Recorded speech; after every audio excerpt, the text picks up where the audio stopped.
We're going to reconvene at 10:30 a.m. for our continuation of our work session. We had a Joint Education Committee hearing this morning at 8:30, and thank you to both of the committees for allowing us to present and the graciousness in questions and comments. And I'm sure DEED staff took note of those comments, and we'll go ahead and research some of the things that you had asked us to look into. So thank you to both committees for that time with you. Item 6 is the district presentation. Commissioner? Yep. So this morning the board's going to hear a presentation on the Northwestern Alaska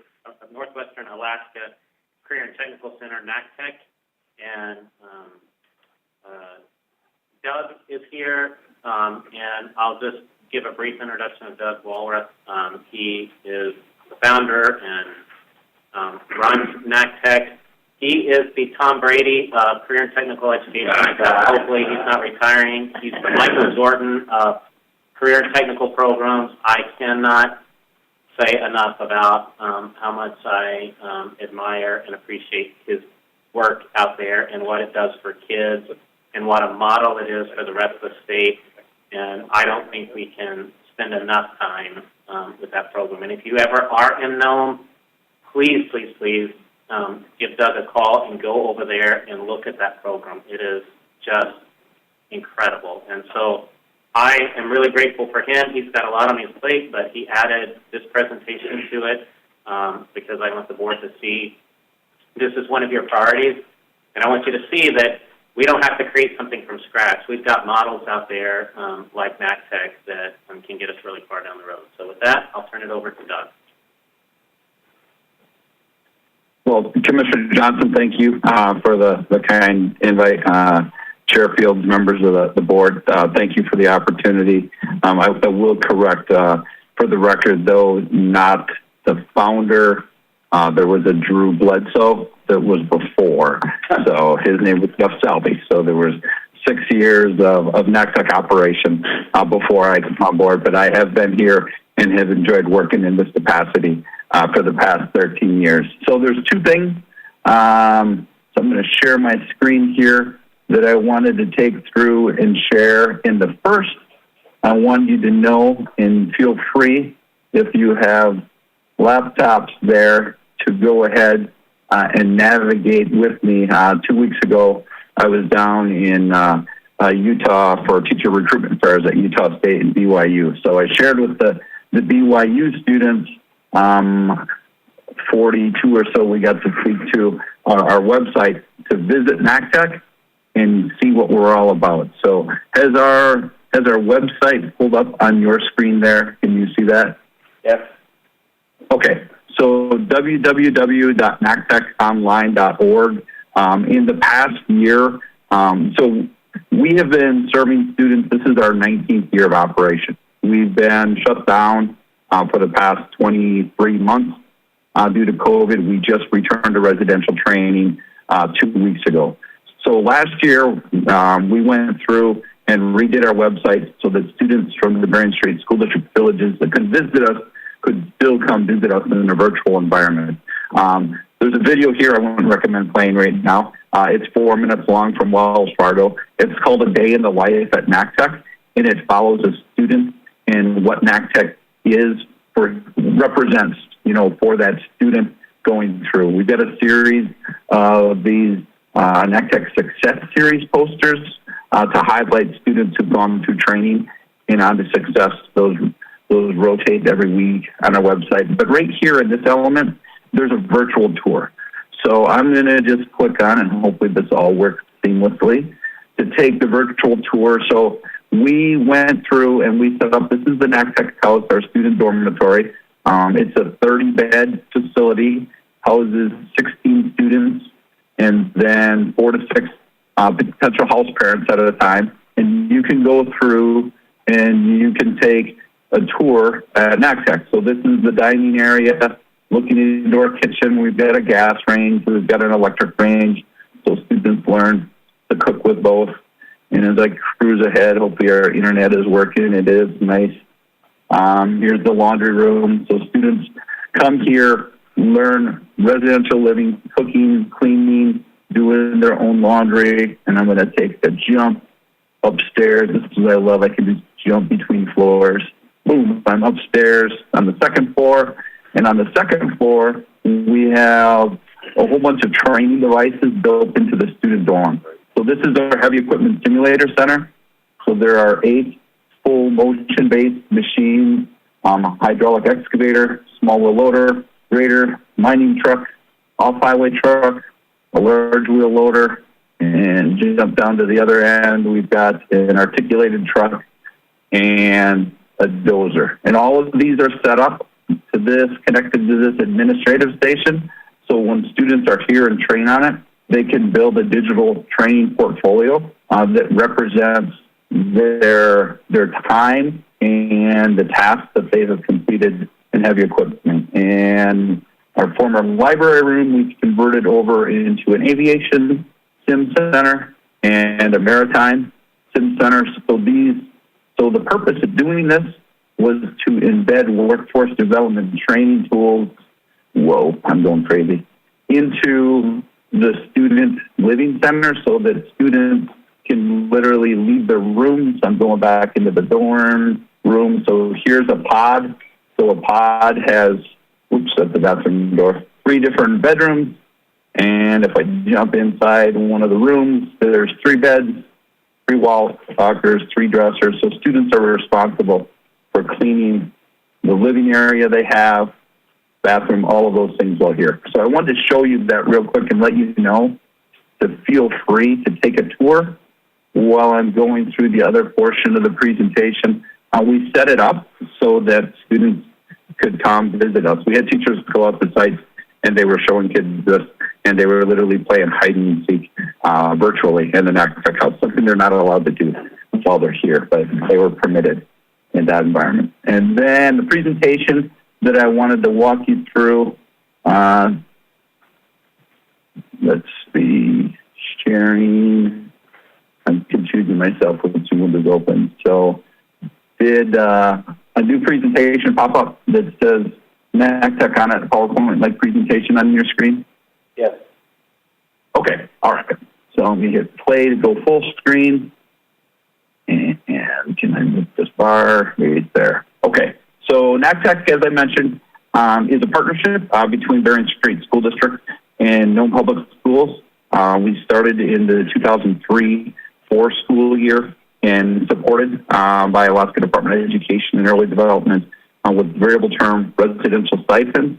The Carl D. Perkins funding for CTE. We manage that for both Nome Public Schools and Bering Strait School District here at NACTEC, and then other grant-related opportunities, including teacher PD grants, and I have a few of those coming up to share. So just a history and a backdrop of looking at NACTEC.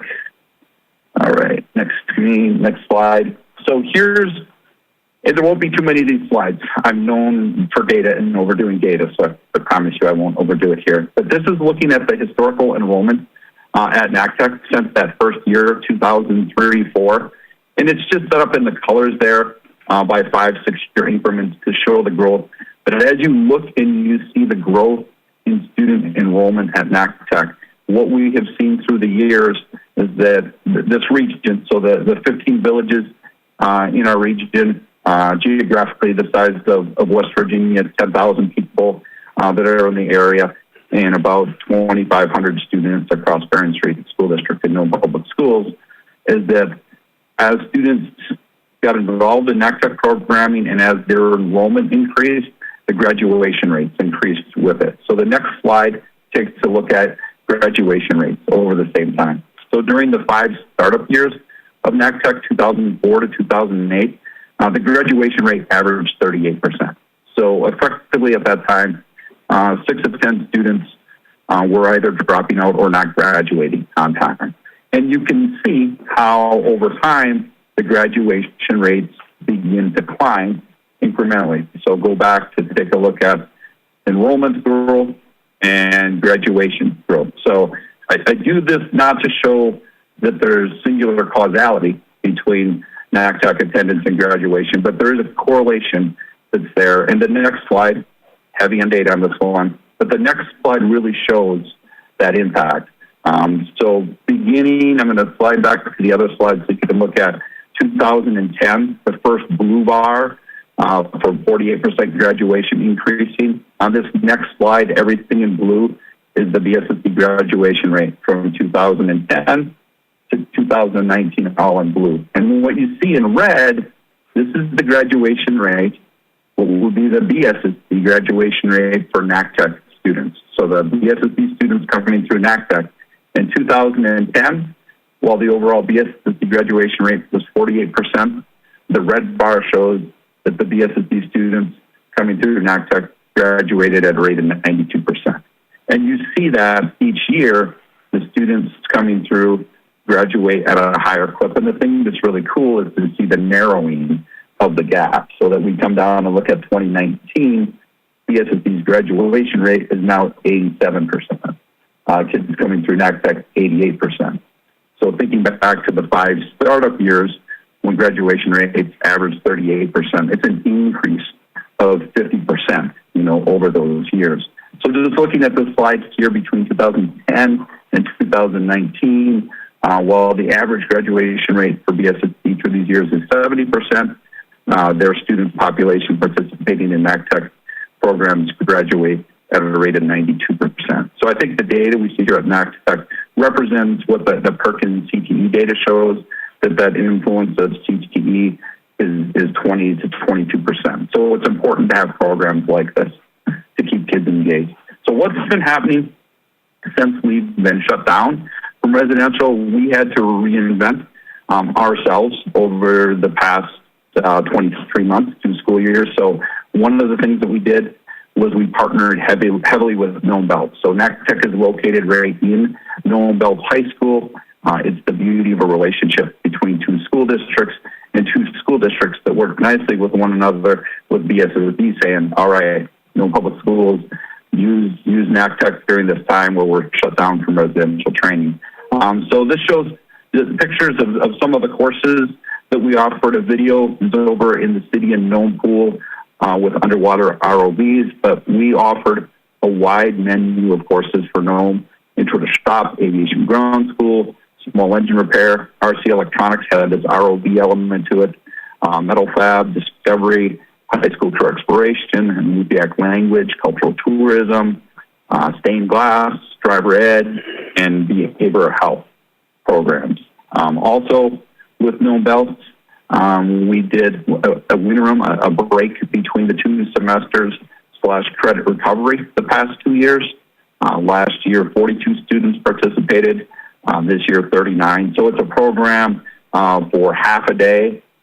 So some students are continuing with credit recovery, while others pull out and come to CTE offerings, not only with NACTech, but partnered up with the teachers in Nome Belt High School. So our focus was culinary arts, heavy equipment, stained glass, and small engine repair. So what did we do for BSSD? This is where we had to really shift gears and get creative. Because we couldn't bring students in here from the 15 villages, mix them for 2 weeks and send them back out, the worst case scenario for COVID, what we adapted instead was a model that was occurring before NACTech did here, and that was bringing CTE training out to the site. So we began last spring, actually, up in Wales, and continued in St. Michael this fall with a welding small engines course. That was a single instructor going out with a small group of students involved in welding, metal fab construction, and then evolved that model to send a team of 3 out. And the team of 3 CTE teachers would now see the entire high school. So through the fall, and here right now today, I've got 3 teachers that are up in Shishmaref teaching CTE at this very moment. We visited Teller. There's a picture on the right. Teller is the only village on the road system connected to Nome. It's an 80-mile dirt road. We drove our driver education vehicle up there, and we did driver ed training in the village, and then continued on to Sabunga, Koyak, St. Michael, Devon, Brevard Mission, and Shishmaref this week. So we've hit half of BSSD's villages, and the advantage of us doing it this way is that we see 100% of the students going out. So our numbers are going to increase this year, probably from what we've seen in past years, just from contacting all the kids face-to-face. Junior high programs, we have completed 4 or 5 programs here at Nome Belt. So between a new grant we have, talk about elementary coming up, we're going to serve every student in Nome from kindergarten through 8th grade this year, so over 525 students. Partnered to bring some down to ANSUP for our middle school academy, 16 Nome students. We have 3 junior high residential programs this spring. The first one we have is going to take place next week. And then a new 5th grade STEM Ready Camp where we're going to bring in 5th grade students from Nome. ANSUP staff will come up, lead programming, while MacTech staff will take life skills programming and chaperoning. So this is new to us this year, and this is huge. So we have, with the support of COERC Inc., the Native nonprofit here in Nome, the ANEED grant, the Alaska Native Engineering Education Development Grant, is a 4-year, $4 million grant. It's hired 4 new teachers for us, and we're delivering the Museum of Science Boston curriculum, which is Engineering is Elementary, Engineering Adventures, and Engineering Everywhere. So it begins actually at pre-K, 3-4-year-olds with a program called We Engineer. The lower left of the screen, you see a 5-step process. Ask, imagine, plan, create, and improve. It is the basis for every unit that students are doing. So we have 2 20-foot container vans full of supplies. We have turned our shop into a warehouse downstairs. Yesterday, teachers were out sending out kits to the villages. There's a EIE, Engineering Elementary Liaison, a teacher on an extra duty contract in every one of the Bering Strait School District 15 village schools. Our itinerant teachers go out. They deliver STEM after school as a supplemental program, and then the EIE liaisons keep those units going until fully delivered. The upper left is Nome Elementary School. They were kind enough to give us a classroom in the elementary school for the next 3 years. So we have STEM being delivered for every student, K through 5 at Nome Elementary, every week of the year. And we have after-school STEM club programs going on. They're grade-level programs that rotate every 2 weeks. So 8 to 10 hours of STEM content after school completes the camp, and then we move on to the next grade level. And then that then leads into ANSUP opportunities, the middle school academy I mentioned. Here's a look at that training that occurred in the end of January, and we have a new 5th grade STEM Ready that's going to come to Nome to be delivered. But all these programs are intended to be those handheld transition opportunities to help step students along and see the opportunities that are there and provide the supports for them to continue. So important to that success is life skills training. Most of these pictures are actually taken out in village schools from this fall, some of them in the NACTech house. But the life skills element of training is beyond cooking and cleaning. It's independent living and living away from home successfully so that you can make that transition to the next level of training or educational opportunity that almost certainly is not going to occur in the smallest villages in rural Alaska. So you see some of those things in the top middle. We do babysitter certification and child care. That element of training exposes students to anything from shaken baby syndrome certification. They get fetal alcohol syndrome and drug-affected babies, so they get into conversations about those impacts. The one student is holding the certification. The lower middle shows our partnership with Norton Sound, and somebody over with UV light. There's kids in the bathroom that are washing their hands, and this is part of food service to see, if they're clean as they come out into all those pictures with food service surrounding. Norton Sound Health Corporation is a great partnership with us. They're the largest employer in the region. They employ over 800 folks, so along with them and Norton Sound Economic Development Corporation, funding support, and Northwest Campus, we have a series of dual credit courses, Intro to Health Careers, Health 105, Medical Terminology is being taught right now as a semester-based course for Nome Belt students. They come over, speak with our junior high students in a program called Lunch and Learn with professionals from the healthcare industry, interact with students and let them know about careers. And then we have a number of senior capstone certificated programs. Certified nursing assistant is one. Health aid pre-session is another. And new this year will be personal care attendant. So as students graduate, immediately upon graduation, they then roll into one of these certificated training programs, and then at 18 years of age can go to work for Norton Sound Health Corporation. So it prevents that delay, that lag that otherwise occurs at graduation time with a summer break, then coming back in the fall for CNA training. And then part of that partnership is the Northwest Area Health Education Center, so Northwest AHEC, as it's called. Vince Bilala is the director, transitioned from Illisavic College down to NACTEC. This is the third year that it's been here. AHEC works, have a program called AHEC Scholars to expose college students to healthcare in rural Alaska to come have that experience and fill positions. Our fit is really at the high school level with certification, American Red Cross, UCS student performing chest compressions. The girls in the upper right who are from Savunga that we're learning suturing. Same thing. The bottom photo is some students that we're learning to control bleeding. Lots of hands-on training. Very, very engaging and helps connect kids with careers in healthcare. Our Native Arts business marketing and entrepreneurship strand, we've connected with a priority industry being hospitality and tourism. So Amber Oten is our lead instructor. Amber is a Nome Belts grad and just does a wonderful job in this strand. She leads skin sewing, traditional crafts, beading. Picture on the right shows beading. The two bottom pictures, Amber last year helped students in the Nome Extension Correspondence School. These are elementary students doing a sewing. They each had their own sewing machine. These are kids that were in second, third, fourth, and fifth grade. And there's the cuspucks that they each made through about a 2-month process. She teaches our Inupiaq language, cultural tourism courses as well. Aviation, we just finished on September 30th a 3-year NACTEP, Native American Career and Technical Education Program grant that was focused just on the aviation strand. That grant through COERIC, Inc., the Native nonprofit, purchased $1.2 million of basic aviation training devices. These are FAA-approved training devices, pictured in the middle of the screen, that went into all of the regional schools.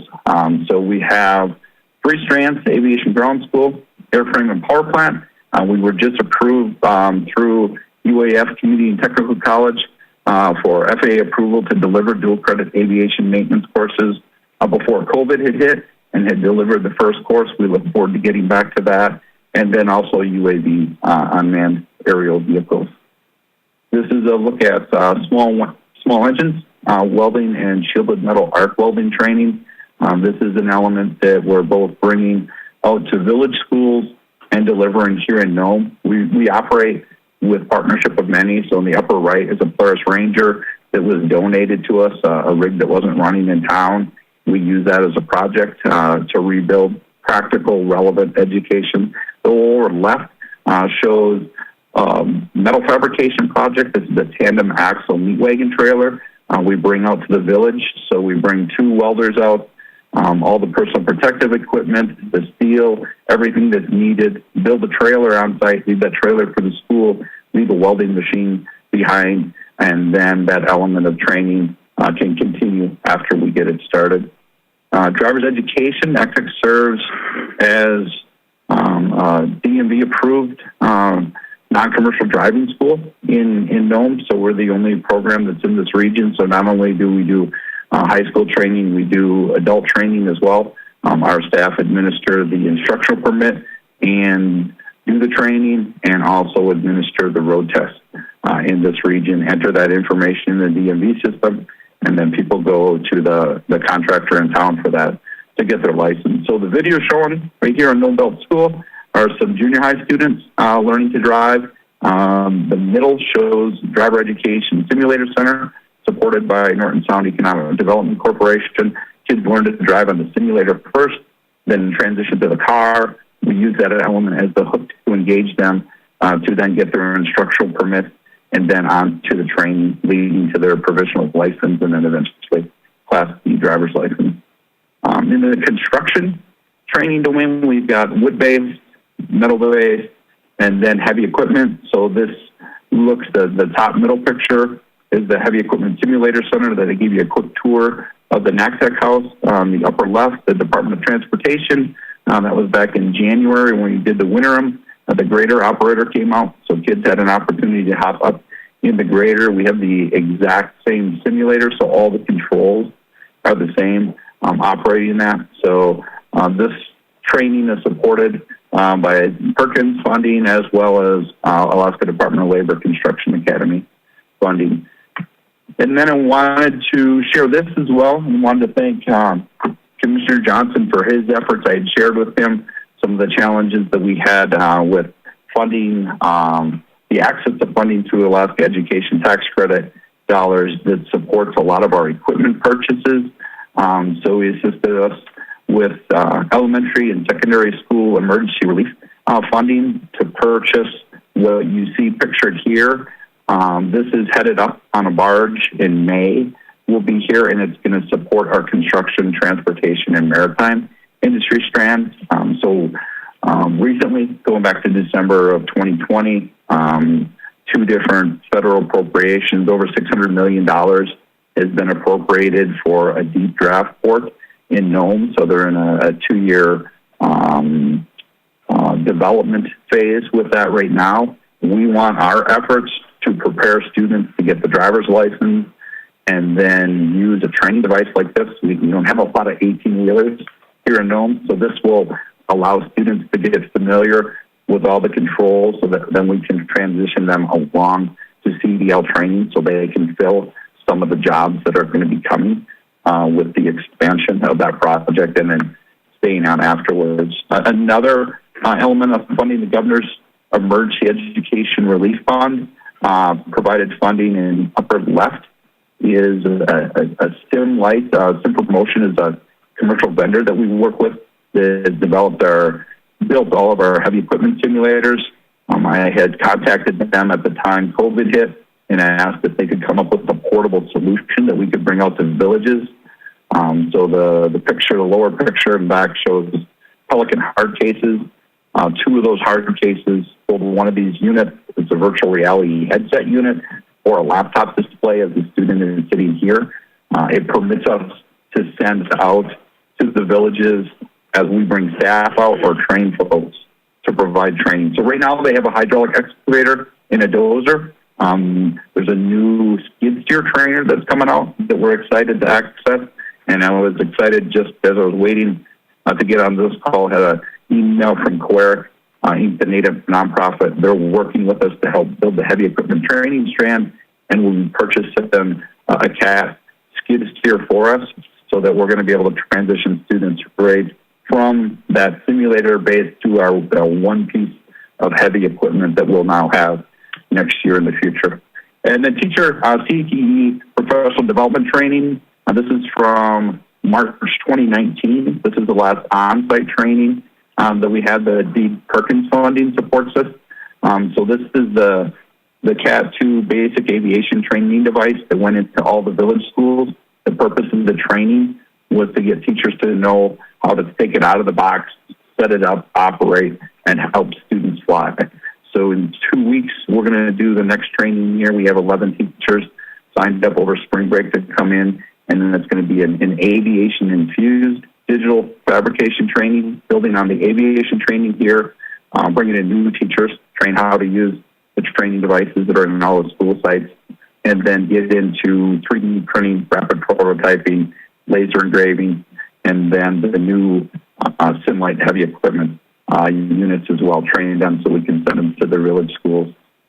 So by the numbers, this is a little bit of our Perkins CTE report, which we shared with our board earlier this month. Looks at the amount of students we serve for BSSD and MPS. Those numbers for FY22 have grown now that we're out in Shishmaref this week and hitting a few more village schools.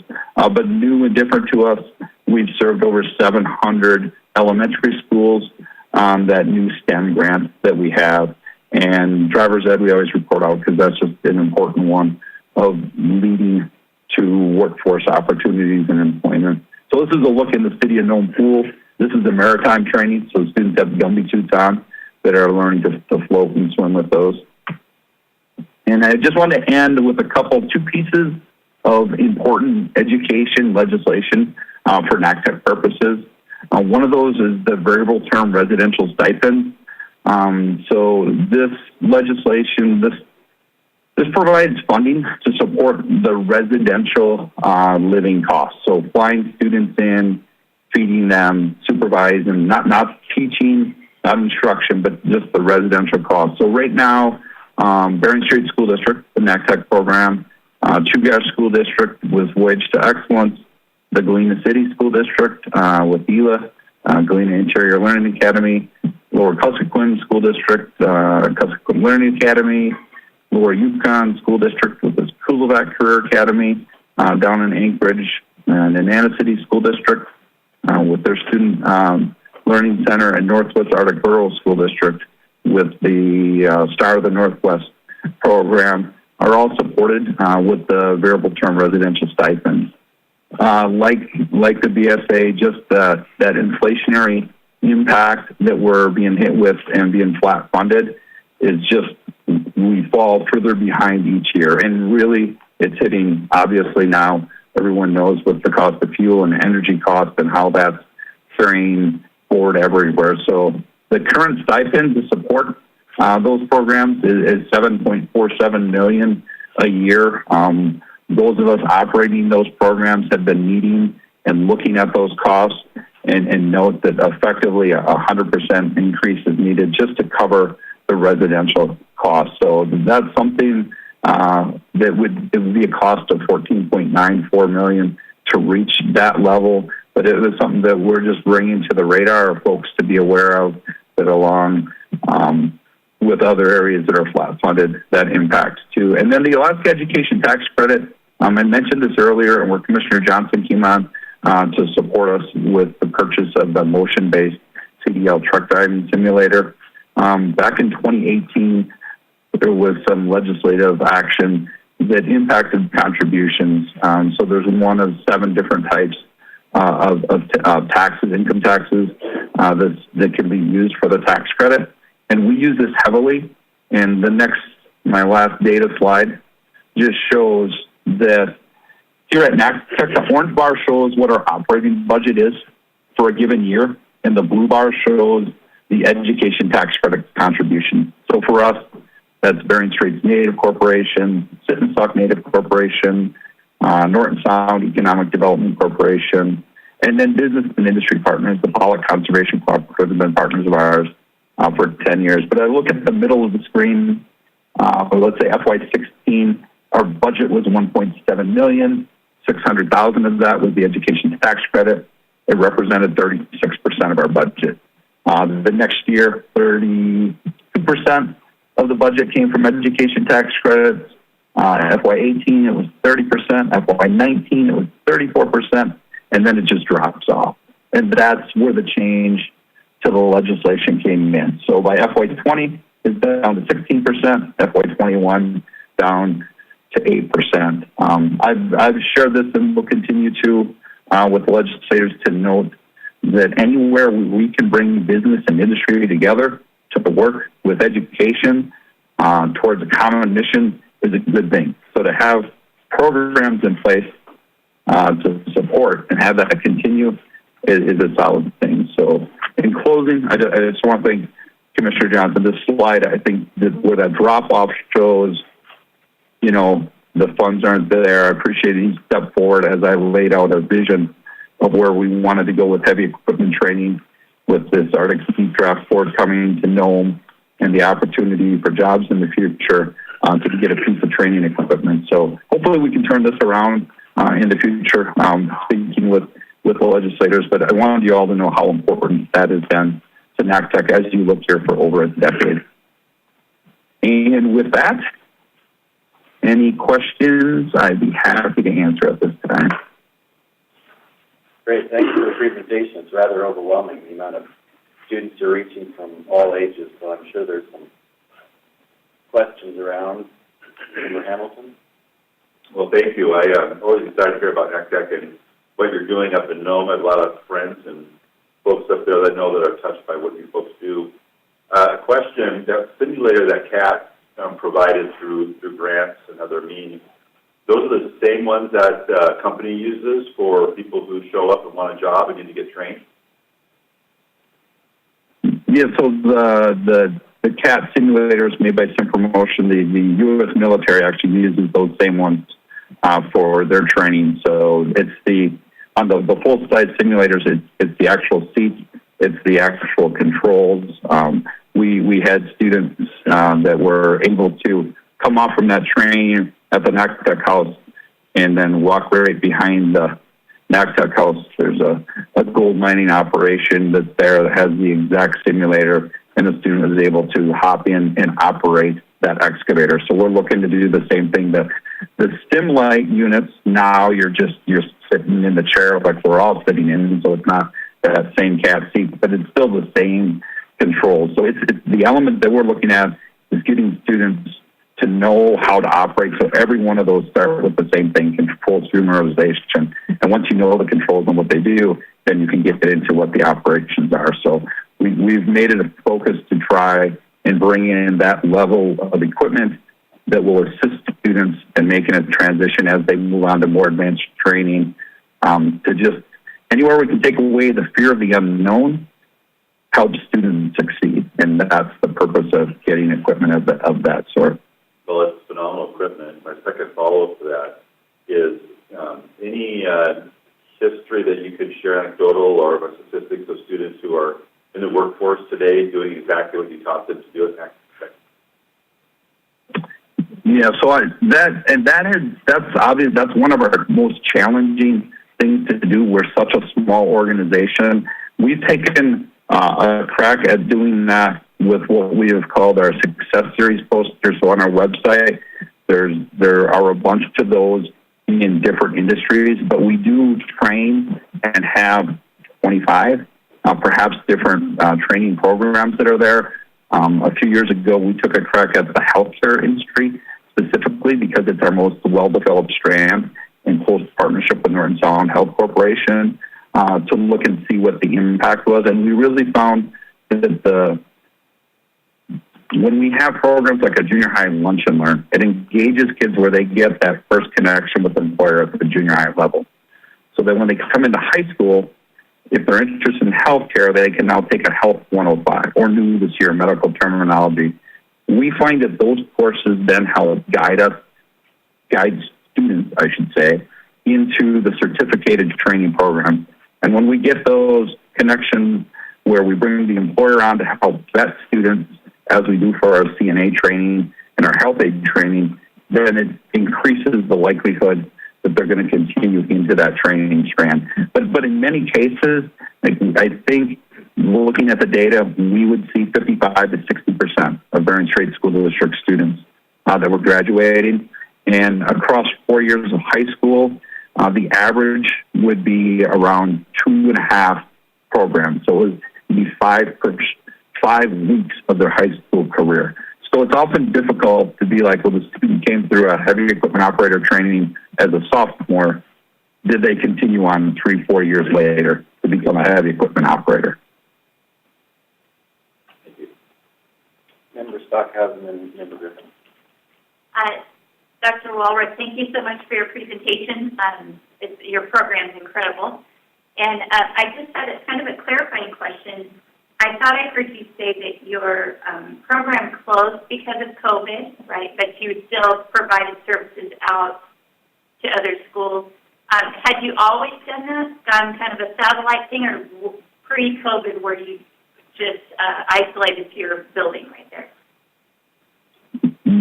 No, great question. So yeah, I would say we had to reinvent ourselves, and our governing board made the call in August of 2020, just knowing that we mix students from many villages for 2 weeks and then send them back out. That we're a worst case scenario. for a COVID emergency. They made the call at that time for NACTEC staff to effectively align with Milne Belts to teach courses. Our counselor was reassigned to go out as an itinerant to work for BSSD. So as it continued on into this year, so a spike occurred here in Nome in September, October, and the call was made locally that it wasn't worth that risk of us bringing students together. So the variable term residential stipend funding is based on a head count that comes in October. Traditionally, that's about 1/4 of our budget. So when we did not deliver the head count, we had to modify, knowing that chunk was going to impact our staffing and what we could do. And then we really knew we needed to get out the Bering Strait School District, because there was a year plus the 3 months in the spring of 20 to get to them. And we've seen huge numbers. I'm confident when now just coming back, we're running residential at 50% capacity right now, that when we get back to 100% capacity, that we're going to have huge interest of students getting back here for full-term residential. So then a follow-up, when you do get back to full capacity, will there be any capability for you to continue kind of some of these satellites sending people out so that these other schools can continue to get access to these services? Is that even a possibility? Yeah, another great question. It's all based on funding. Sure. We would have to hire a teacher. We have a very small staff. We have a staff of 4 people, really, a counselor and 3 CTE teachers. So when students are with us in a residential, it's a 24/7 program. There are no other staff to fly out. So it would require hiring another person. Okay, thank you. Griffin. Yep. Yeah, Dr. Well, thanks so much for the presentation. Intensely interested in the aviation portion. You know, after 44 years of flying for a living in an occupation that's in really high demand right now, I really get credit a lot of my start to the fact that I had an aviation science class in junior high at the old Benson junior high. That used to be attached to East back in the day. I noticed you had the simulators. Is there any programs you have with the students to work towards the academic portion, towards pilot's licenses and mechanic certificates and that type of thing for the written examinations? So to the mechanic portion of that question, I had mentioned that we had secured FAA approval to teach dual credit courses through UAF, Community Technical College, back in 19, I believe that was, and had delivered at that time the first dual credit. So it was the fluid lines and fittings course. So we looked through that syllabus, the A&P mechanic syllabus, to see realistically what courses could we deliver. And the intent, again, for us is career exploration. The next step was career engagement a little deeper. We're not the finishing school, but if we can get students to go through and complete a dual credit class, have success, work with the faculty member from UAF, and then ease that transition, the unknown, it increases the likelihood of their success. So we've got that piece in place for A&P mechanic, the aviation maintenance, and then also I have an aviation ground school course. Right now we have 5 students here in Milne Belts that are enrolled in that course. So the training devices at all the sites are there so that they have that piece of equipment to interact with. It's much more engaging. If you're a pilot and you've gone through and you need to learn the FAA regs, it's kind of dry. It's not the most exciting element for students. So that tool is important to engage them. So it's every school has that. Northwest Campus here does. We have at NACTEC. So we have all the equipment we need to engage students. We use the GLIME online ground school program.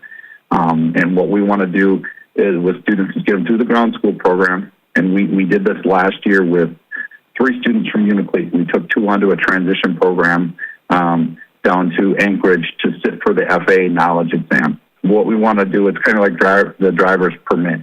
We can get them the driver's permit, then we're ready to hand them off to the next level of training, and that's flight school and getting them in the air. Robert, hey, thank you. Member Erickson and Member Van Beek.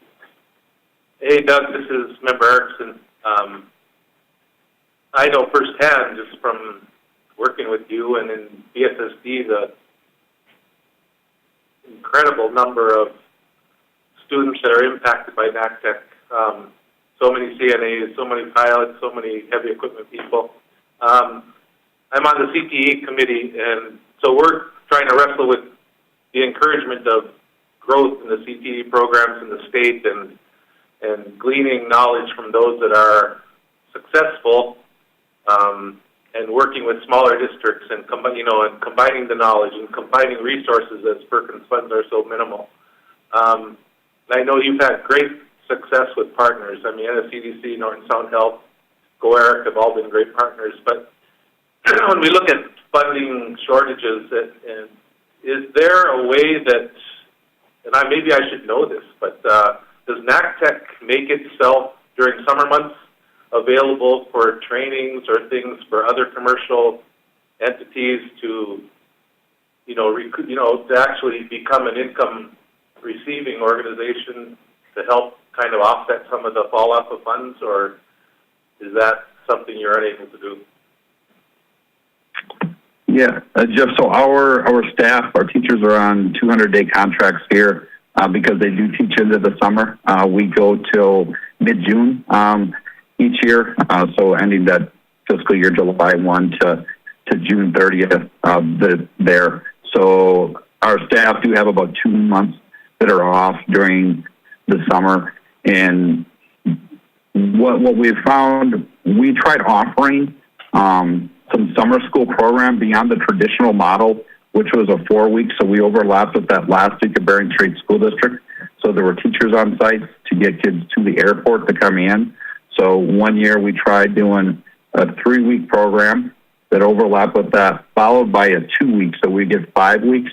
And what we found was without having the school and the support infrastructure, when everybody was off into summer subsistence activities and the school wasn't there, half of the students that were signed up for the course didn't travel in on that first day. So we know, like you mentioned, partnership. There's so many partners that are important to make it go. We do, on occasion, rent out the facilities in the summertime for adult training. So Norton Sound Health Corporation had a backflow prevention training here a couple of years ago. And this upcoming summer, the Alaska Community Actions on Toxics Group is requesting to use the facility to come in for training. So there's some element that's there, but it's also the only time we have after 400 or 500 kids go through there in the year to maintain the facility and get it turned back around for the next year. So it isn't something we don't have custodial support. We don't have, our on-site maintenance. We have to contract out for that. So it isn't something that 12-month operation, not that you would run the facility into the ground without having those breaks in place. Yeah, makes sense. Thank you. All righty. Thank you for your presentation. You go ahead. This is Member Van Diest. And my question is about the outreach that you have with the various schools in your school district. And could you just talk a little bit about that? And then how are students selected? And is there a waiting list? And just some of the nuts and bolts of children coming to your facility. Sure. Yeah. No. Another great question. There's a network of teachers, counselors for Bering Strait School District, and actually we haven't seen those folks in 2 years either. They're going to be here in Nome at Northwest Campus next Wednesday, so we're actually bringing them in to give them a tour of our program after we're running a junior high program. The counselors are really important for that face-to-face to help guide students on to opportunities. It is an application process. Students apply to come in. I would say that through the years, we've never reached full saturation of 100% capacity in every program. So there are times where students apply that they don't get a primary program, a choice that they want, but there's additional opportunities that are coming up. I don't know of anybody that ever applied that just couldn't find there was a home to get in. And we do work, in addition to with Bering Strait School District and Nome Public Schools, we've enjoyed a relationship with Chugach School District. Voyage to Excellence program in Anchorage for 15 plus years, and we've exchanged students. They have a similar format of about 2 weeks, and we find that sending students down to Anchorage, they get urban living skills that they simply can't get. We can't replicate in Nome, and here in Nome, we're set up to do some of the grease under the fingernails CTE courses really well, that they would send our students that way. So I think that's a partnership opportunity. I think, Jeff, you were getting at that same thing. How do we look to do this, further throughout the state?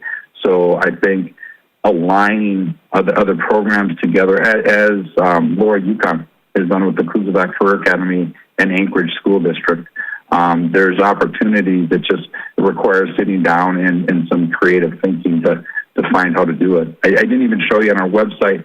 Last year we created 5 different distance ed courses, we call them, effectively the small engine repair course. We took a retiring teacher with a wealth of knowledge in CTE, something that we're all struggling to find these days, and went through and recorded content from every chapter of the small gas engine repair textbook that's there.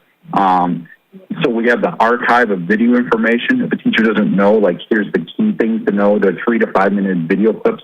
They're digestible as we go a little further. And we're working this year on a Denali Commission grant to take that element of small engine repair and bring it into the virtual environment, so that when created, effectively would be a course where a student could interact in a virtual world with a small engine, choose the component system that you want, learn more about it, be able to navigate it that way. So I think there's some opportunities there with emerging technologies that in some areas of CTE, you could build some courses to have a library of CTE training courses that could be used anywhere with, internet connectivity, the ability to access that way too. Thank you. This is Member Kowalski. Just a real quick comment, Mr. Walworth. I just want to commend you and your work, and your pulling together of partners for creating these opportunities for students. And I wish I just hashtag how many times you use the word opportunity in regards to students and providing them opportunities. And you also use the word opportunity often, just talking about how your program is looking forward to try to create additional experiences that are meaningful. And the other piece that has not escaped me is through your partnerships, you're also looking at regionally relevant and timely opportunities, and you're back planning so that there are students ready for jobs as jobs become open. And then one example of that was a Nome Deep Graft Port project, and just working together. I can only imagine the amount of work and conversations that has happened over the years to prepare for this time that you're at right now, and that you've been plugged into that, paying attention and being ready. So, well done. Thank you. Well, yeah. So I'll just wrap up with some comments and say to the board, if we can do reading and we can do more CTE and we can do it in a way through tribal compacting and in culturally relevant ways, think of what that would change in terms of our outcomes in the state. And at one point, Doug had some posters made that we hung up around the Department of Graduates that had gone through the NACTEC program. And those were such inspiring stories of lives that were changed. The whole trajectory of those lives changed because of the opportunities they had at NACTEC. And so I just say all that to say, if we stay focused, there's 1,000 things we could do, but if we stay focused on these kind of things, it will change our outcomes. And I'm not guessing, we know that's true because it has changed outcomes where it's happened. And so if we keep our eye on those things, then I think we'll see the kind of results Doug has been able to realize out there all over the state. So my hope is that we have a lot more NACTECs around the state because it's a model that it absolutely works. And I would just say, and not only model, but just how NACTEC, when I went out there, I think I was out there 8.5 years ago, Doug, when the state board went out, and it was pretty much just the heavy equipment simulators. And the amount that you've added, just continuing to grow that program and reach out to more and more students is inspiring. So thank you for your work in that. You'll probably be an asset that gets called on often if we keep moving forward with this. So thank you for all your work. Thank you. Thank you to use the word opportunity one more time, just for the opportunity to present to you guys. I appreciate being able to share what we do, all those we work with, and we're there to work with any to help in that cause with CTE. Thank you. Okay, thank you. Okay. Item 7, regulations to go out for public comment. 7A, facilities publications. So the board is being asked to open a period of public comment on a proposed amendment to Regulation 4 AAC 31, School Facility Planning and Construction. The amendment updates citations for revised publications in subsection 4 AAC 31.020A in paragraph 4 AAC 31.900, subsection 2, and again, Heidi and Tim Merrick are here to answer any specific questions.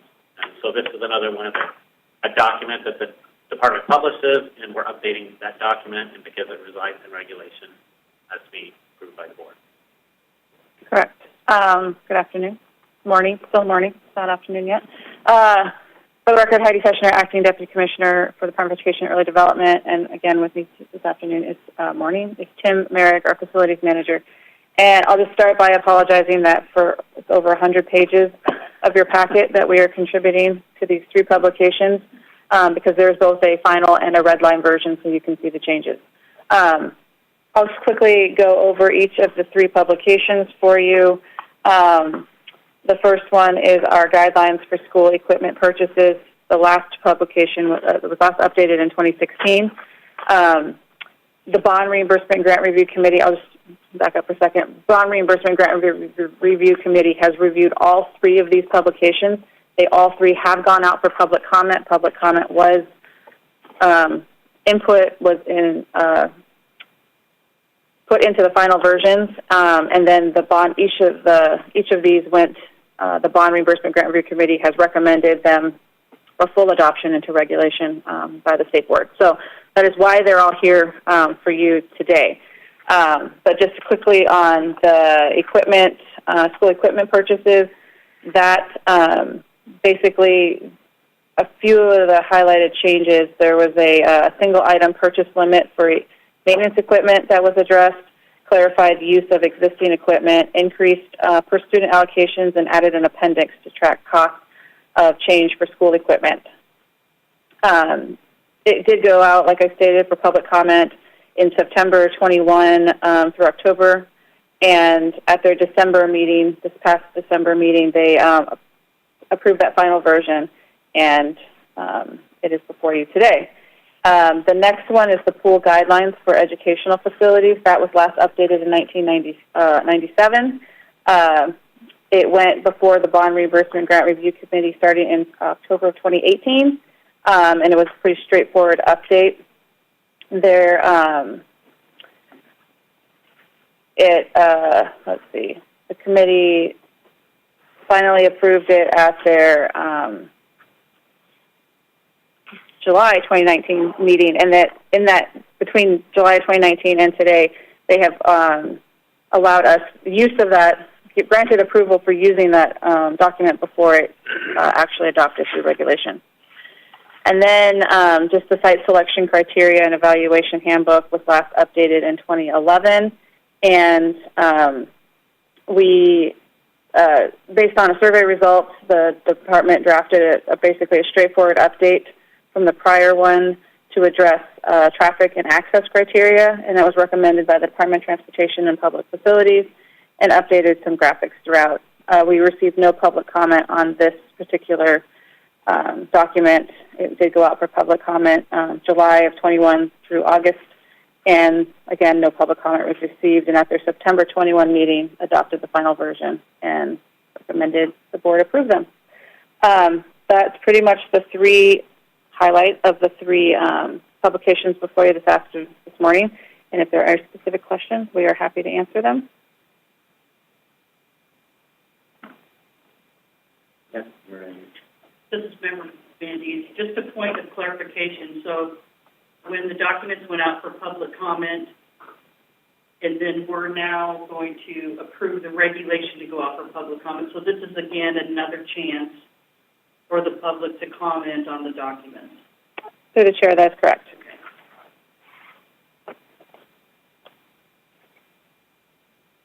Okay, thank you. Yeah. Thank you. Next up, 7B, alternate assessment scores.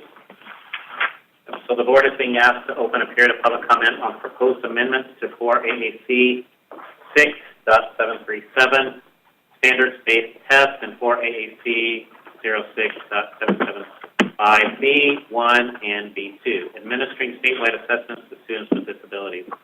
The amendments update the grades at which students are assessed proficiency of the science standards and updates the cut scores for students who use the alternate assessment for students with disabilities. And Susie, Director McKenzie's here, and Deputy Director Manning is here. This is, periodically we have to update language in assessment documents and cut scores and things like this, and so they'll explain all that to you. So now you've got me tongue-tied. Who am I? Susie McKenzie, Director of IEE. Sorry. I'll try to be serious.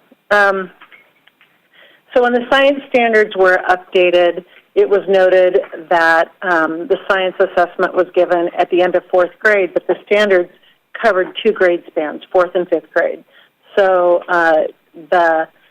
this changes that assessment from 4th grade to 5th grade. So that's the science part of it. The other assessment is a dynamic learning maps, which is an assessment given to students with disabilities when it's noted on the IEP that regular summative assessment isn't appropriate for them. And so as cut scores and things change, you have to update. So that deals with that. And I will pass it to Deputy Director Kelly Manning for any questions or whatever you might want to add. Yeah, for the record, this is Kelly Manning, Deputy Director of IE. I don't have anything specific to add, but if there's questions, I can answer. This is, I guess I would add, this is going out for public comment. So if this is approved to move forward, we'll go through that comment period.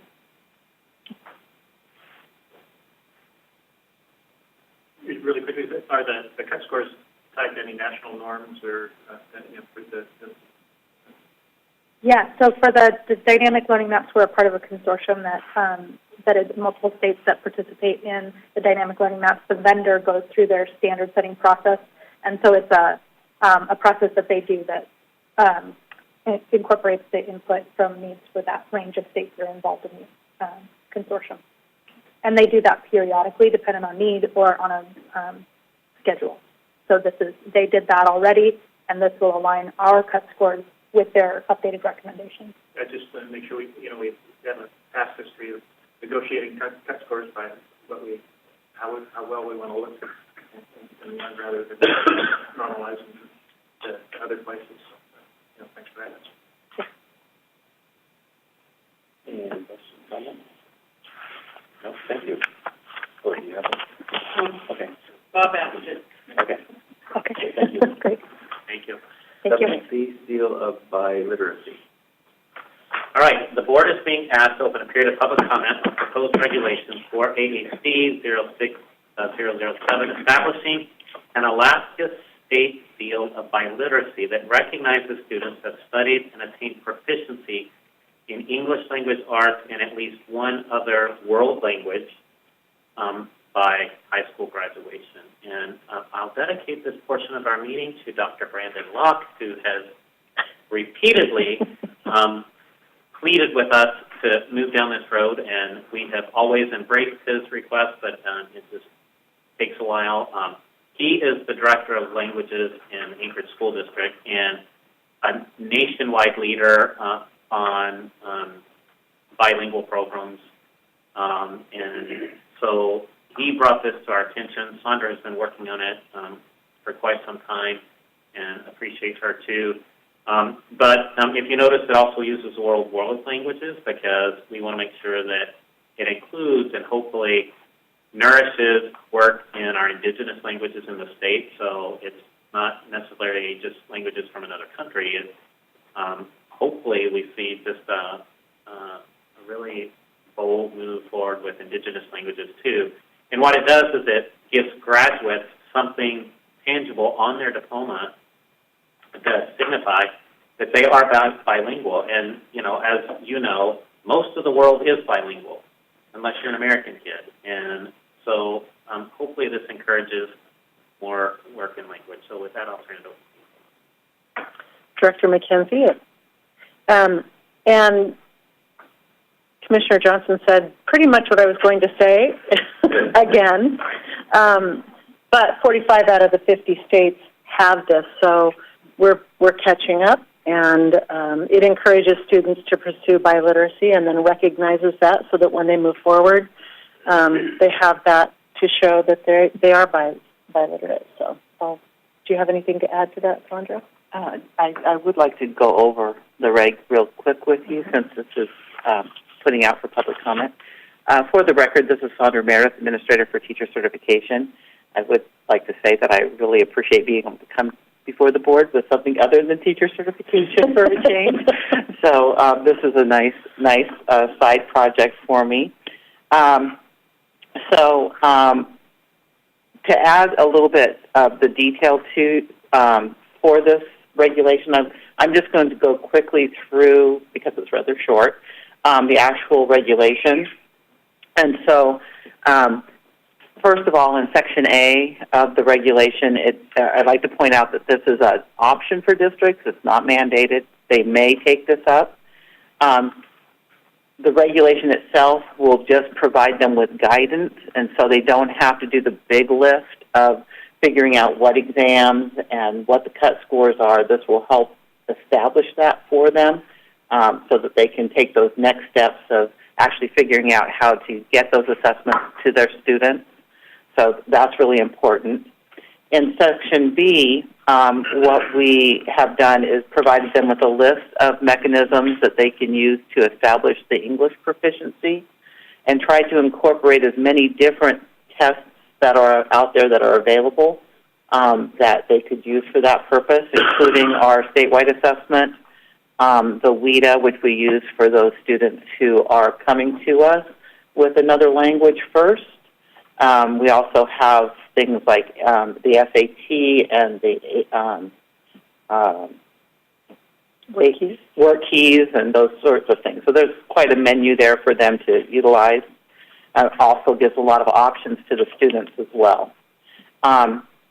In Section B, or Section 2 of that same section, it provides a menu, again, of the different assessments that they can utilize to establish the biliteracy piece, or the second language, or actually the English could be the second language, but the other language. And this provides, again, a menu of exams that are recognized, and we used knowledge from outside of Alaska, all those other states that are already doing this. We looked at the regulations that they have and the laws they have, the cut scores that they use.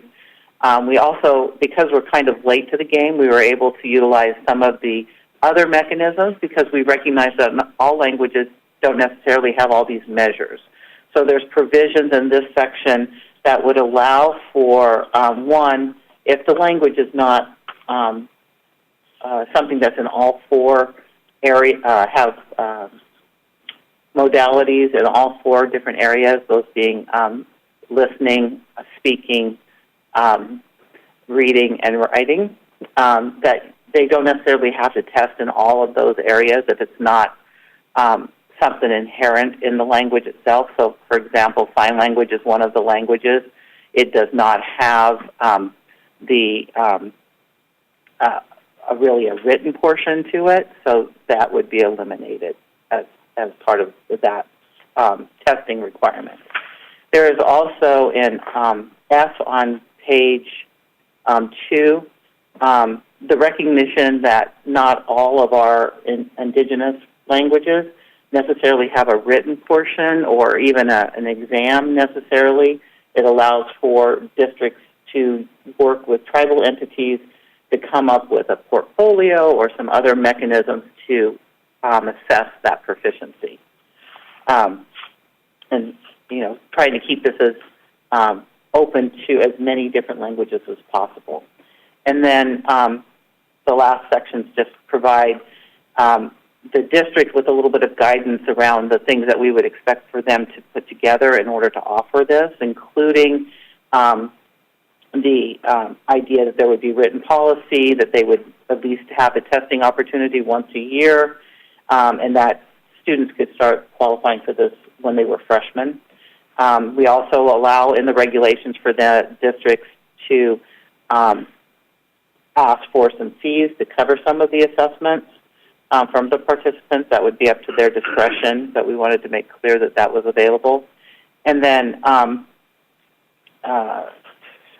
we do ask for the districts also to report to us as they start incorporating this into their policies, to report to us annually the number of fields of biliteracy that they put out. So we have a little bit of data to share with our national folks around those kind of things.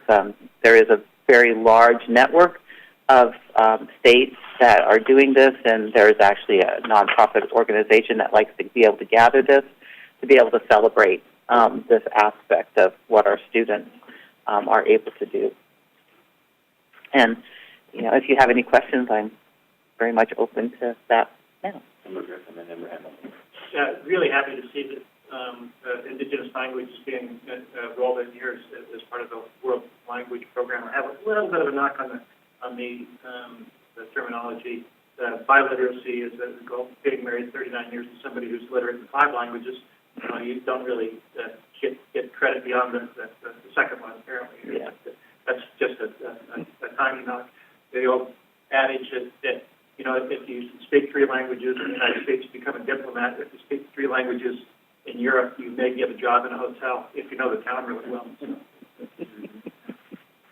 Member Hamilton? You took my thunder.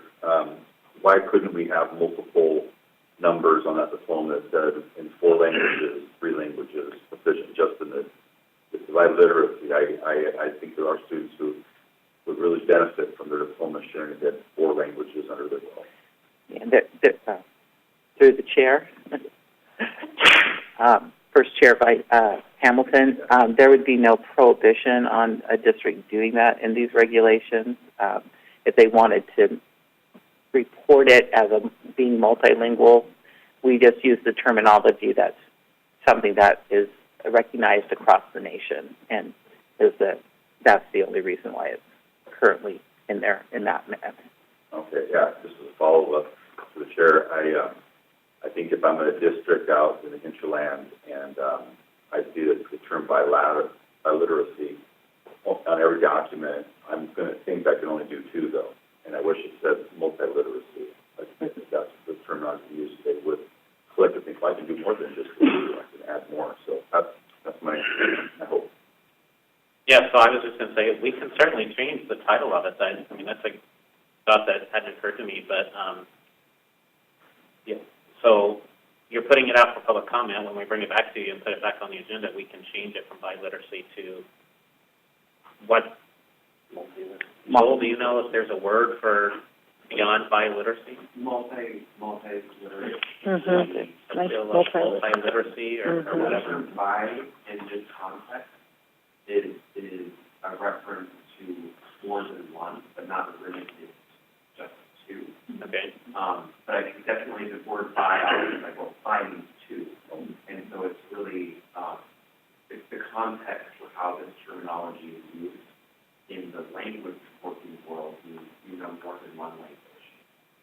And it doesn't limit you to that. But there is that part of when you go outside of that and looking at something on a diploma, you might just think only 2. So I think that's why the term biliteracy, biliteracy, nationally is used as a term, because it is not limiting to just 2. But multiliterate would be a way of figuring. And as Sandra said, we wouldn't have to change any of the wording. It's already there. We would just change the title maybe or, or what the field says. Good point. Nicole. Thank you for, and I think someone already said this, but I just wanted to say it for myself. Thank you for the, section that your regulation would allow for an assessment process, to be recognized if it's, at that level of the actual, proficiency. I think it'll help further work in that area. There'll be interest to further that work of creating assessments. There's so much work to be done.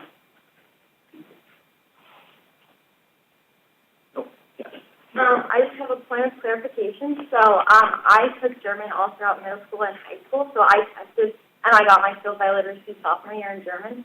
And I know ASD, they offer that in their district. So would this just make it a statewide policy? Yes. Okay. I meant to say that. Thank you. That some of the districts in the state are already. So we're catching up to some of our districts and making it a statewide policy. So very good point. Which languages again? German. Yeah. Sounds good. Okay, seeing no more comments, thank you. You're welcome. And we are at our lunch break, and we're early, so we'll go ahead and take our lunch break now. And we'll probably, should we come back at 12:45? As well. So we'll move up when we come back from 1 to 12:45 for those that are on recess.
Your host is exiting the conference.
The host has rejoined the conference.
Go ahead and reconvene at 12:48.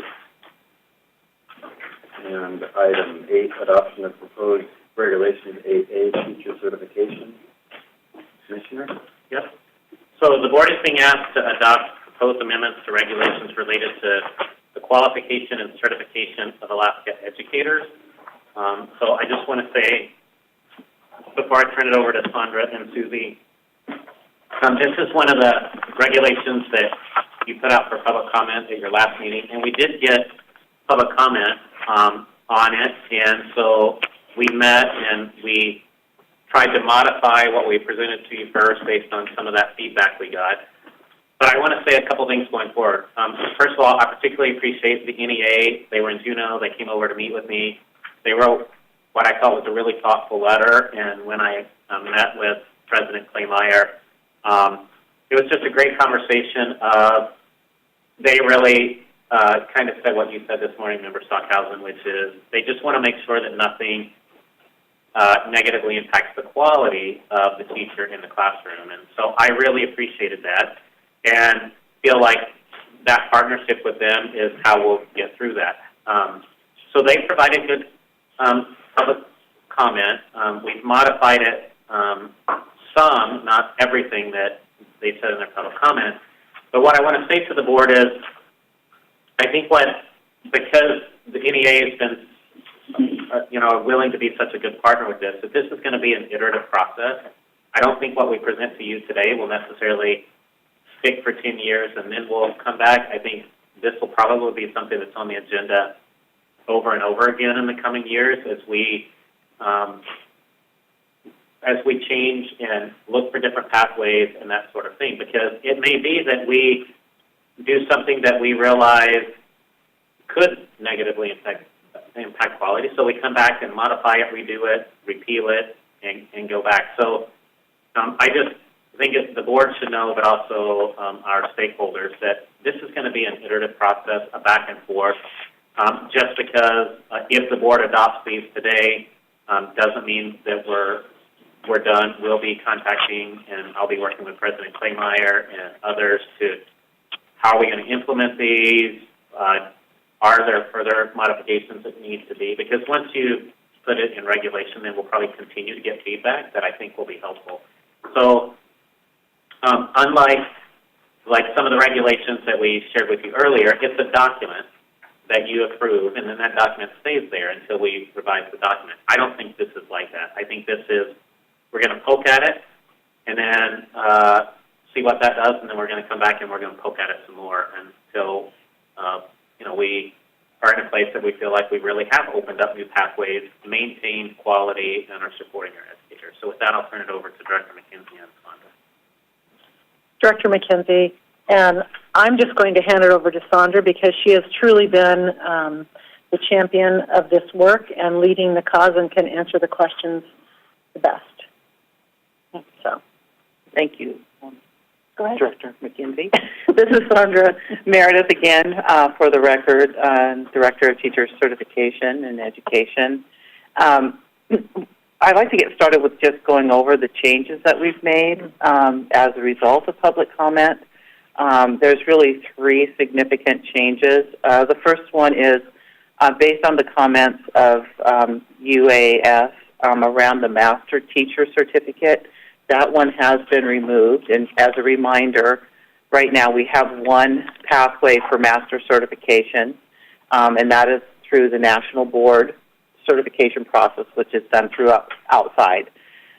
What we had lined out was kind of more of a portfolio approach to allow to recognize those individuals with that are giving back to the profession, that show their ongoing dedication to the practice and have just really high expectations, great evaluations from their principals. We pulled that back with the idea, as the commissioner indicated, that we would be coming back to you, have more time to work with stakeholders like UAS and other entities out there to really refine that a little bit more to make sure that that quality piece is something that everyone sees in the proposal, and so that was pulled. Through that same set of comments from UAS, there was concern about adding the elementary endorsement based on 2 years of teaching experience and just an elementary content area exam. And so we discussed it, and we increased the rigor on that with actually having 3 years of teaching experience at the elementary level, and not only having to take the elementary content area exam, but also the reading content area exam, which we already have in regulations. And so that's been an addition as well. Let's see. I guess those were the two main ones that we changed. There was also just a little changes to some of the language based on a more thorough review of it with Luann, the lawyer from the Department of Law, just cleaning up some of the language to make sure that it's aligned with what was in statute. And so those were the main changes. At this time, if you have any additional questions, I'm here for that. I'm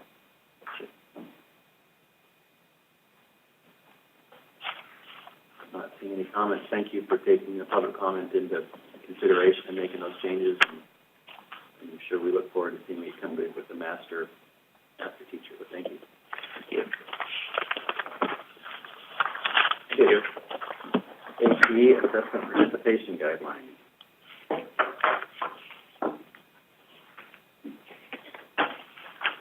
So the board is being asked to approve amendments to 4 AAC 06775, A, administering statewide assessments to students with disabilities. The amendments update the participation guidelines for inclusion of Alaska students in state assessment, which define the assessment criteria of all statewide Alaska assessments. And so this is another one of those documents that resides in regulation, and so it needs your approval for us to update it. And so I'll turn it over to Director McKenzie and Deputy Director Manning again.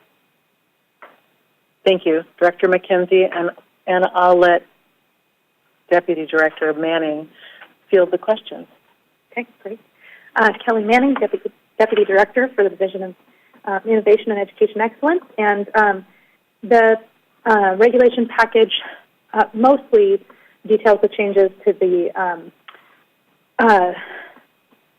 participation guidelines due to the updates to the assessment. So we moved away from the PEAKS assessment to the AK STAR assessment. We have some changes to delineate the Alaska Science Assessment in the participation guidelines, and a lot of the language is really around the student supports because we are offering the same student supports and in some places more, but the terminology might be a little bit different, or exactly how they're provided is slightly different. And so that's really the scope of the changes, is to reflect those updates. Again, this is one of those documents that we have, when we make those updates, it's in regulation, so we need to bring it to the board for approval. This did go out for public comment, and we received no public comment on the proposed regulation change.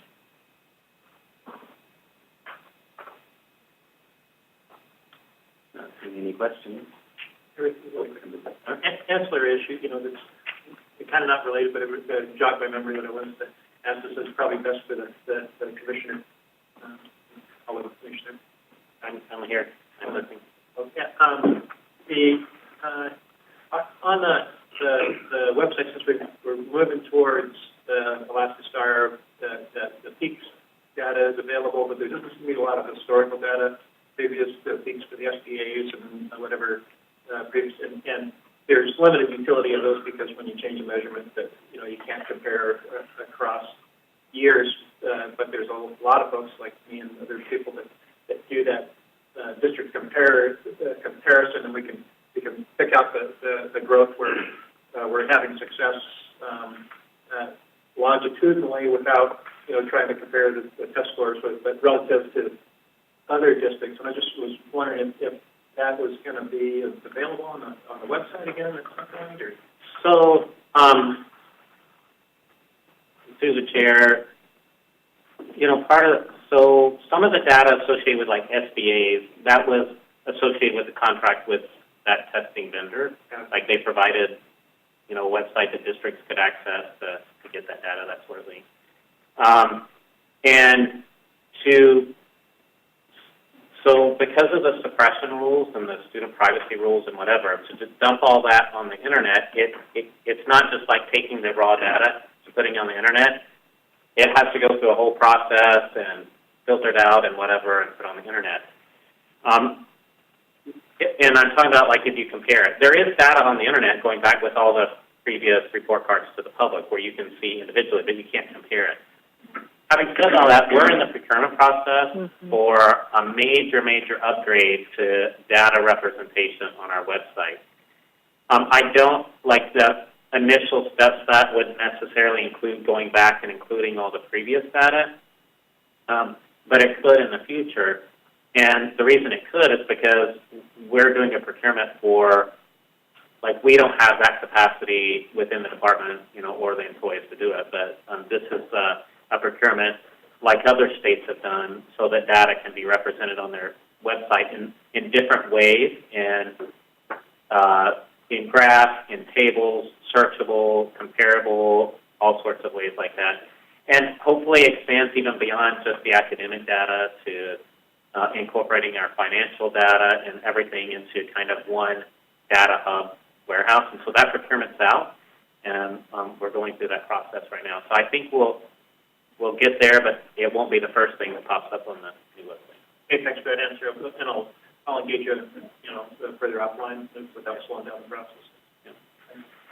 And Director McKenzie, through the chair, to add to that, the RFI is complete. We're now working on the RFP, but we also are working with the Northwest Rail to look at all of our data and help us disaggregate and look at it different ways.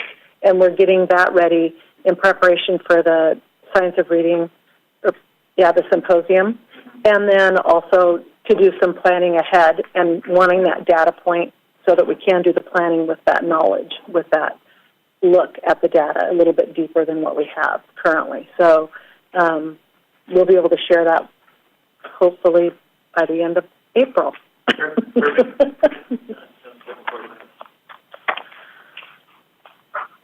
Questions, comments? Let's see. Thank you. Next item is 8C, native languages.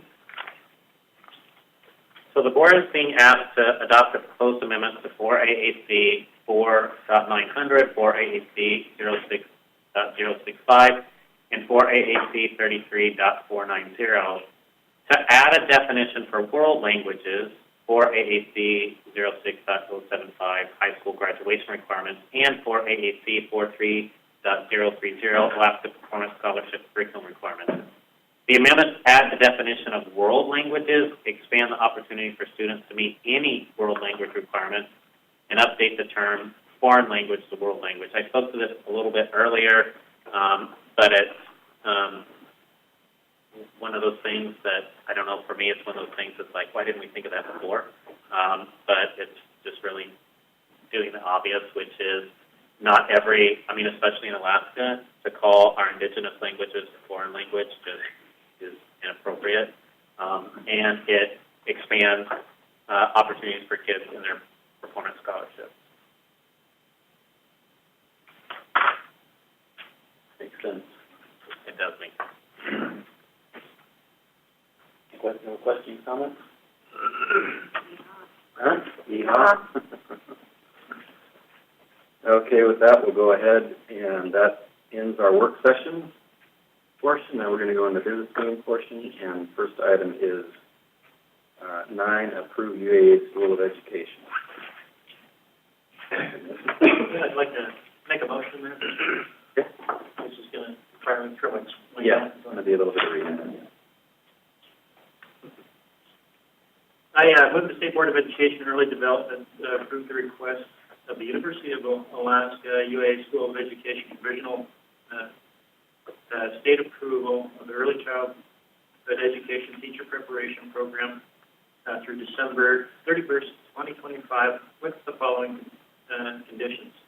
1, the UAA School of Education Early Childhood Program establishes an advisory committee that includes a rural school district superintendent and urban school district superintendent, a representative from the Alaska Reading Coalition, the International Dyslexia Association, or a similar organization, and the representative from Alaska Department of Education and Early Development.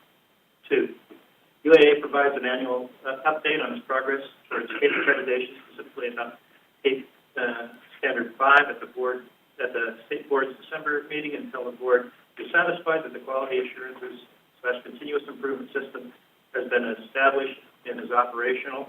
Each update must include A, enrollment and completion data, B, candidate assessment data required for CAPE accreditation,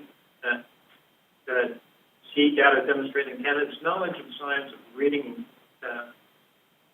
including but not limited to course grades and summative assessment scores, D, graduates' certification and employment information, D, graduates and employer satisfaction data, including but not limited to graduate employer satisfaction concerns, the graduate's ability to apply the science of reading, F, advisory committee participant list, meeting schedules, agendas, and recommendations, and G, any programmatic adjustments, including but not limited to those to be made because of the advisory committee's recommendations. 3, UAA provides the Board with a written assurance that it will immediately freeze enrollment of the early childhood education teacher preparation program denied NIAC accreditation during the provisional state approval period. And 4, UA Board of Regents and UAA provides the Board with a written assurance that all enrolled students in the provisionally approved program will have the opportunity to complete their program at UAA and be recommended for licensure if UAA is denied NIAC or CAPE accreditation. Second. Okay, moved and seconded. Discussion. Member Hamilton. Number 1, I did catch this before, establishing the advisory committee, and it lists what it includes, but there's no purpose or goal for that advisory committee. And I could guess some things that it would be useful for and helpful, but is there a specific goal the department is asking that advisory committee to oversee or to come up with further recommendations? Just looking for anything that would help me understand the purpose of that advisory committee. And I would just say between Sandra and Member Griffin with the reading committee. I'll address that a little bit. I think that the crosstalk between those groups, and it's kind of one of the things we identified during the process, is that there was, specifically the Alaska Reading Coalition and the Dyslexia Association were some of their voices were being heard in the process, and they have important voices that crosstalk would be important, and I don't think we really necessarily need to burden them with specific objectives that we'd like them to approve, but I think it's important that there is that crosstalk, that feedback, and the participation, wider participation of stakeholders that wasn't happening in the past. Through the chair, first Vice Chair Hamilton, one of the parts of the CAPE accreditation process really does require them to be reaching out to their stakeholders on a regular basis, and part of that process is for them to also present data around the progress of those students, and so it's really inherently built into the CAPE accreditation process of what their goals would be. This just spells out some specific ones that we'd like them to engage with. Okay, thank you. Any other discussion? Okay, seeing none, roll call, please. Member Van Diest? No. Student Advisor Brokaw? Yes.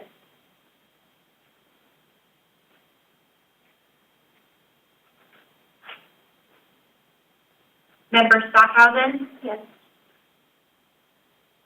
Member Griffin? Yes. Lieutenant Colonel Fowley? Yes.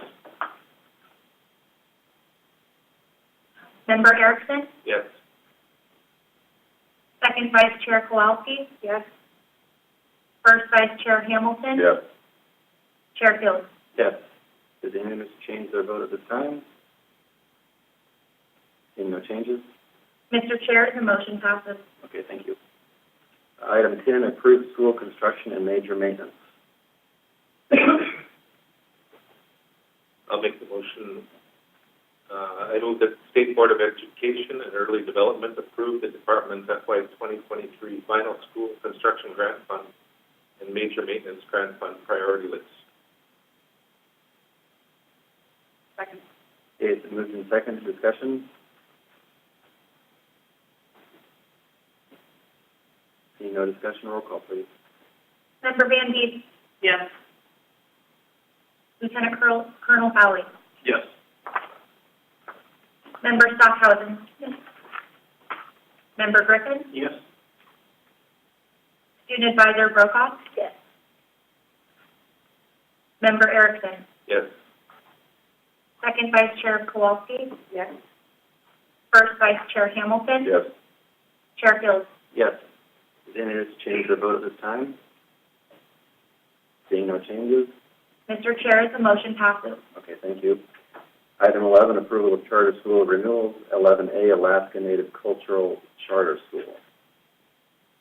Member Van Deep, I move the State Board of Education and Early Development approve the renewal application of the Alaska Native Cultural Charter School for a period of 10 years. Second.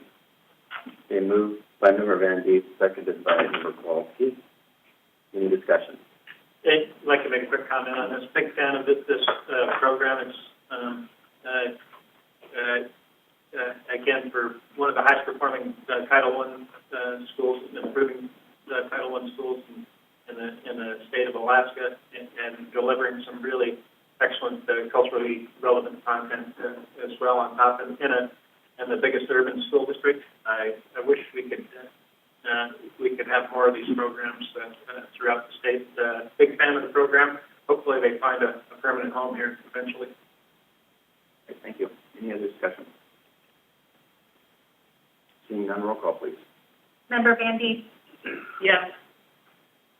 Student Advisor Brokaw. Yes. Member Stockhausen. Yes. Lieutenant Colonel Fowley. Yes.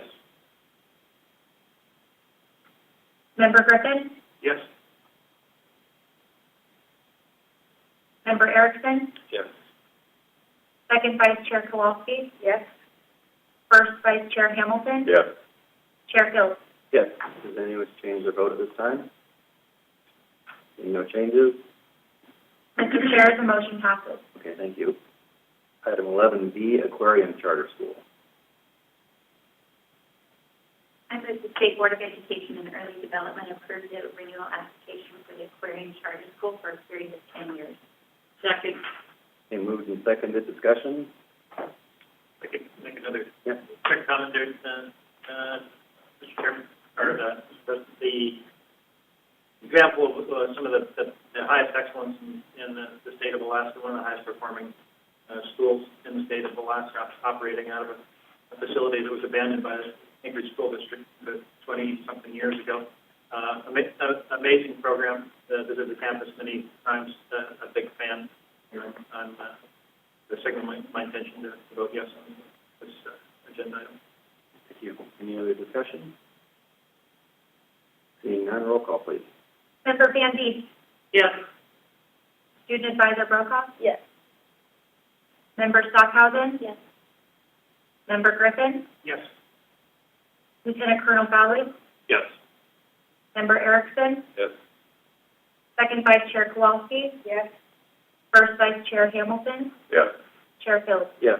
Does anyone wish to change their vote at this time? No changes? Mr. Chair, the motion passes. Okay, thank you. Item 11C, IFRN Narvik. I move the state, this is Member Kowalski. I move the State Board of Education and Early Development approve the renewal application of the IFRN Nalvik Charter School for a period of 10 years. Member Erickson, I second it. Okay, moved and seconded. Discussion?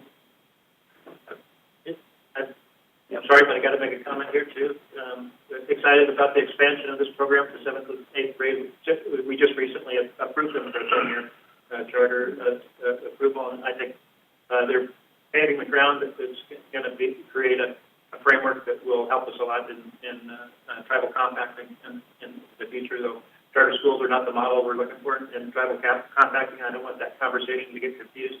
But excited about this program. Thank you. Any other discussion? Seeing none, roll call, please. Member Van Dees? Yes. Student Advisor Brokoff? Yes. Member Stockhausen? Yes. Member Griffin? Yes. Lieutenant Colonel Fowley? Yes. Member Erickson? Yes. Second Vice Chair Kowalski? Yes. First Vice Chair Hamilton? Yes. Chair Fields? Yes. Does anyone wish to change their vote at this time? Seeing no changes? Mr. Chair, the motion passes. Okay, thank you. Item 11D, Family Partnership Charter School. The State Board of Educational Development approved the renewal application of the Family Partnership Charter School for a period of 10 years. I'll second that. Okay, moved and seconded. Discussion? Another quick comment here. Arguably the highest performing homeschool charter school in the United States, since we're the only state that allow them, and it's the top performing one. Excellent program. It looks like they might get their cap, and it looks like the ASD might give them some relief if they go beyond 1,800 students. Big fan of the program. Thank you. Any other discussion? I'll just add that I'm also a fan of their program, and I wish I could get over there to see it face to face at some point. Any other discussion? Seeing none, roll call, please. Member Van Dees? Yes. Student Advisor Brokoff? Yes. Member Stockhausen? Yes. Member Griffin? Yes. Lieutenant Colonel Fowley? Yes. Member Erickson? Yes. Second Vice Chair Kowalski? Yes. First Vice Chair Hamilton? Yes. Chair Fields? Yes. Does anyone wish to change their vote at this time? Seeing no changes? Mr. Chair, the motion passes. Thank you. Item 11E, Fronteras Charter School. I move that the State Board of Education Early Development approve the renewal application of Frontiers Spanish Immersion Charter School for a period of 10 years. Vote. It's been moved and seconded. Any discussion? I'd like to say I'd like to apologize for the insult of insinuating that they might be in the North Star Borough. Be careful. Any other discussion? Seeing none, roll call, please. Member Van Dees? Yes. Student Advisor Brokoff? Yes. Member Stockhausen? Yes. Member Griffin? Yes. Lieutenant Colonel Fowley? Yes. Member Erickson? Yes. Second Vice Chair Kowalski? Yes. First Vice Chair Hamilton? Yes. Chair Fields? Yes. Does anyone wish to change their vote at this time? Seeing no changes? Mr. Chair, the motion passes.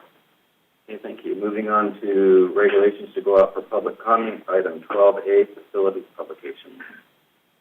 I move the State Board of Education and Early Development open a period of public comment on amendments to 4 AAC 31, school facility planning and construction to update publication citations. Second. Okay, it's moved and seconded. Discussion? Seeing none, roll call, please. Member Van Dees? Yes.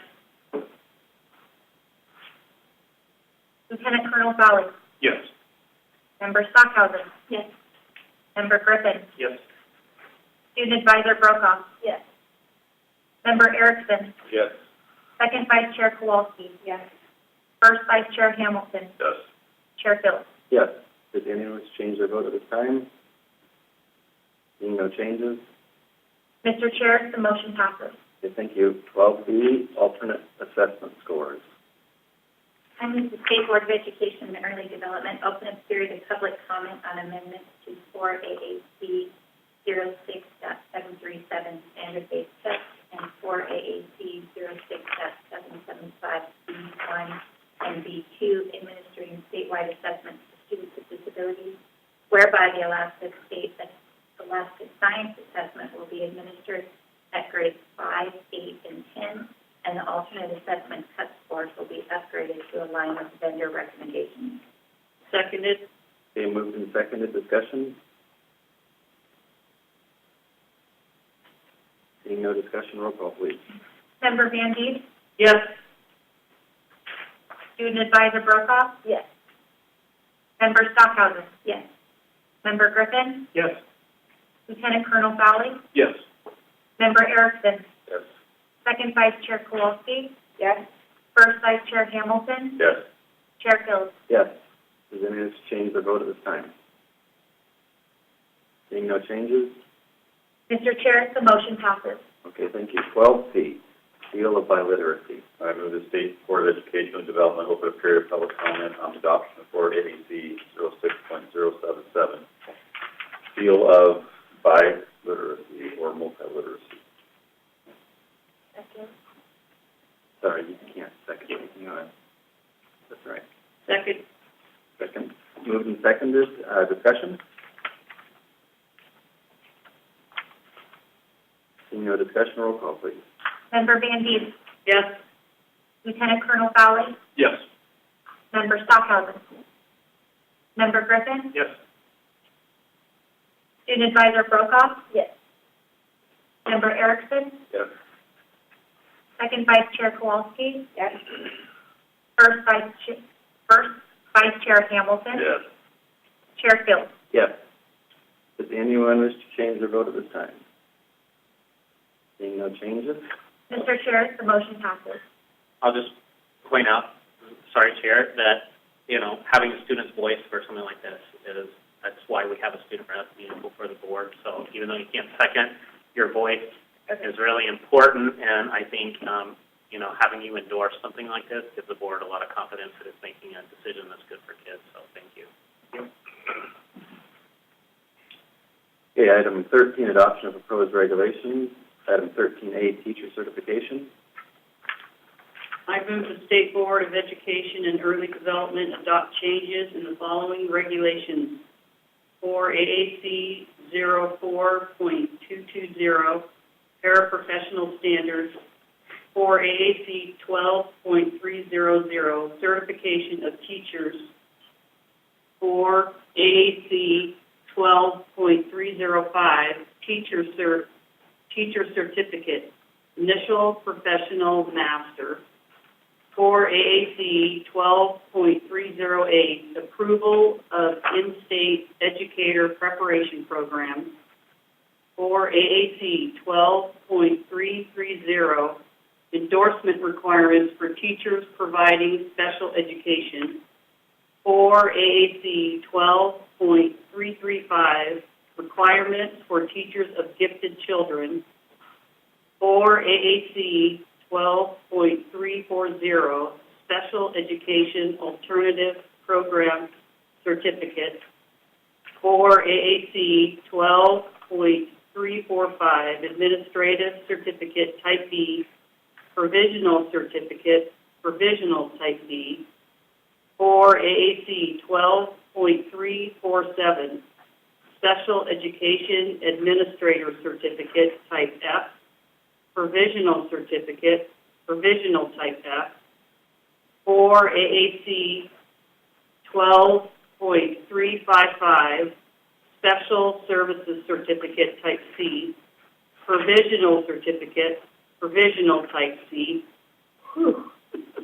For AAC 12.375, limited certificate for instructional aid, continuing teacher education program, type I.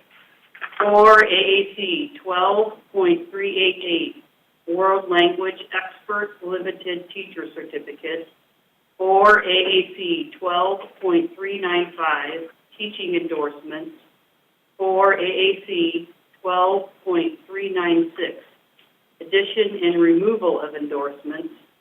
For AAC 12.401, emergency certificate. For AAC 12.405, renewal of certificates. For AAC 12.410, general provisions. For AAC 12.415, current address, and 4 AAC 12.900 definitions. Repeat that, please. I'll second that. Thanks for taking one for the team. It's been moved in second. Discussion.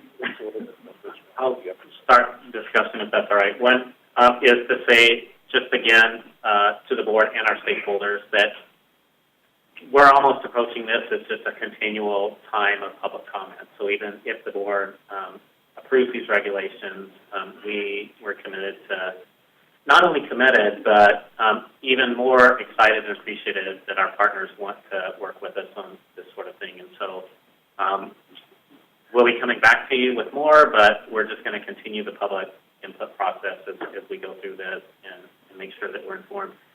Secondly, just I think this is a good opportunity to say, for those people that think it's just easy for the board to fix education by approving regulations, so this motion shows how much work has to happen in the department for even slight changes to how we do things, because it's not just like opening and finding one regulation and saying we're going to change that one regulation. It's all entangled. And so, as Member Van Dates is reading the motion, I'm just sitting here thinking of all the people in the department that know so much about our regulations and how it takes a team of people because of how complex this is. And so it's just an opportunity to appreciate that when something like this comes to the board, it's because you have great people working at the department that can make it happen. No one person could do that. And we have a whole bunch of department people sitting over here that I'm sure some of them had a hand in this. There are 18 regulation changes here. Well, that's just the regulation numbers. Thank you. Any other discussion? Seeing none, roll call, please. Member Van Deep, Yes. Student Advisor Brokaw, Yes. Member Stockhausen, Yes. Member Griffin, Yes. Lieutenant Colonel Fowley, Yes. Member Erickson, Yes. Second Vice Chair Kowalski, Yes. First Vice Chair Hamilton, Yes. Chair Fields. Yes. Does anyone wish to change their vote at this time? Seeing no changes? Mr. Chair, the motion passes. Okay, thank you. 13B, Assessment Participation Guidelines. I move the State Board of Education Early Development approve 13B. Okay. I move the State Board of Education and Early Development approve amendments for AAC 0.67 or 0.06.775 administering statewide assessments to student discipline. Second. It's moved and seconded. Discussion. I'm glad I didn't have one that Lori read. Seeing none, roll call, please. Member Van Deep, Yes. Lieutenant Colonel Fowley, Yes. Member Stockhausen, Member Griffin, Yes. Student Advisor Brokaw, Yes. Member Erickson, Yes. Second Vice Chair Kowalski, Yes. First Vice Chair Hamilton, Yes. Chair Fields. Yes. Does anyone wish to change their vote at this time? Seeing no changes? Mr. Chair, the motion passes. Okay, thank you. Item 13C, Native Languages. I move the State Board of Education and Early Development adopt the proposed regulations in 4 AAC 04.900, 4 AAC 06.065, and 4 AAC 33.490 to add a definition for world languages, 4 AAC 06.075, high school graduation requirements, and 4 AAC 43.030, Alaska Performance Scholarship curriculum requirements. They moved and seconded. Discussion? I'm just going to say I'm thankful for this language being updated, and what we're doing here is important. Little shifts make big differences. Thank you. Any other discussion? Seeing none, roll call, please. Member Van Deep, Yes. Student Advisor Brokaw, Yes. Member Stockhausen? Yes. Member Griffin? Yes.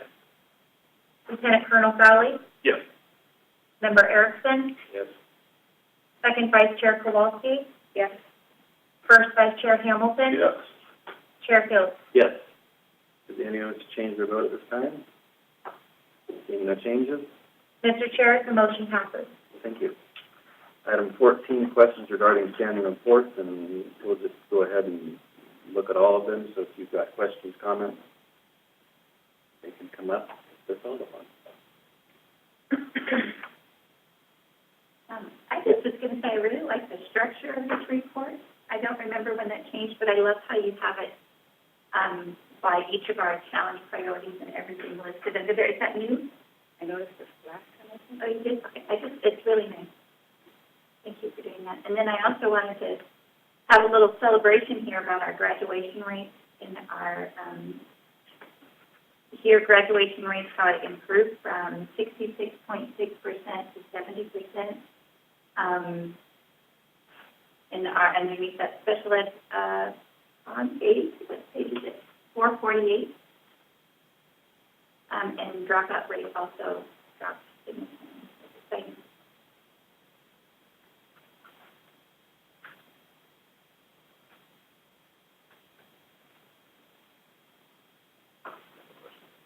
Go ahead, Member Hamilton. Member Hamilton, I'll have to ask by dean staff here because Management is not present.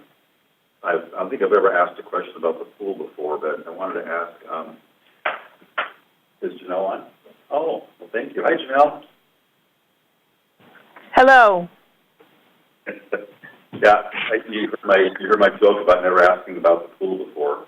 But I wanted to ask you about the funding again and how it is coming around. I saw some good movement for the legislature last year, and I don't know if I've read anything about this year, but just kind of do a broad scope of the funding right now and how the pool is doing. Mm-hmm. Yes, through the chair, the pool is being subsidized currently through an appropriation from the legislation, in that we would not be able to function without that subsidy. With that, however, we are doing quite well. I don't have the numbers in front of me. I could get back to you with how much we took in up through January. It is less than our projected amount because we are still on a limited use with COVID. However, we have been increasing activities in there and hope to continue. If we are able to get to a full participation this summer, I believe that we will be increasing lifeguards in order to have full use of the pool. Even with full use of the pool, though, we will still need to have some legislative support, and my understanding is that is indeed in the budget so far. And I would defer to the commissioner or others there that may be able to respond more. As a follow-up, were you able to negotiate any contracts, I think, with CERT nearby or with the Coast Guard or somebody nearby, helping them to use the facility and charge them a lot of money? I would have to get back to you on better details on that. I know that was kind of underway shortly after January and then got a little bit on hold when we had the uptick in COVID again. But I can get back to you with more detail on that. Great. And there's also a rumor around that you might be looking to leave Sitka. Is that true? Yes, that is correct. I am planning on transitioning on from Mount Edgecombe, and I will be heading into Anchorage. And I've just recently taken the position of president at Alaska Pacific University. Congratulations. There's a lot of heads shaking around the room of acknowledgement of happiness of that. So congratulations, Janelle. They'll be nodding. Lots of heavy nodding, yes. Not because we're tired of sleeping. Thank you.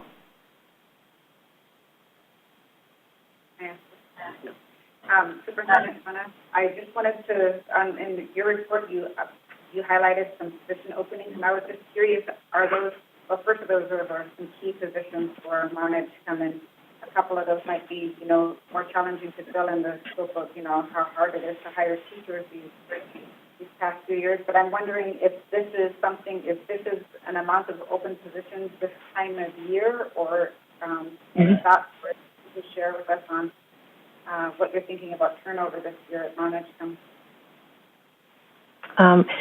Yes, thank you, Member Kowalski, through the chair. We do have more openings this year than Mount Edgecombe has had for several years.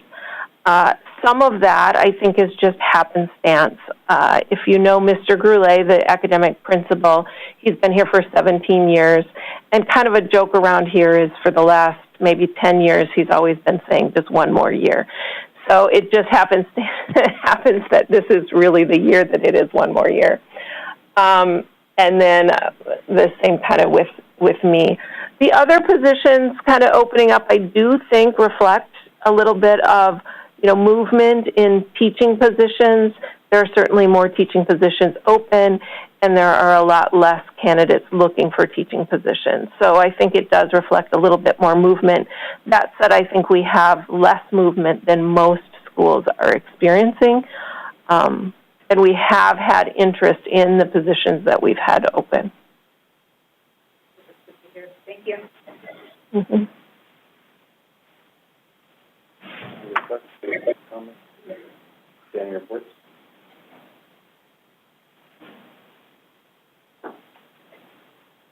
Not seeing any. Thank you for those reports.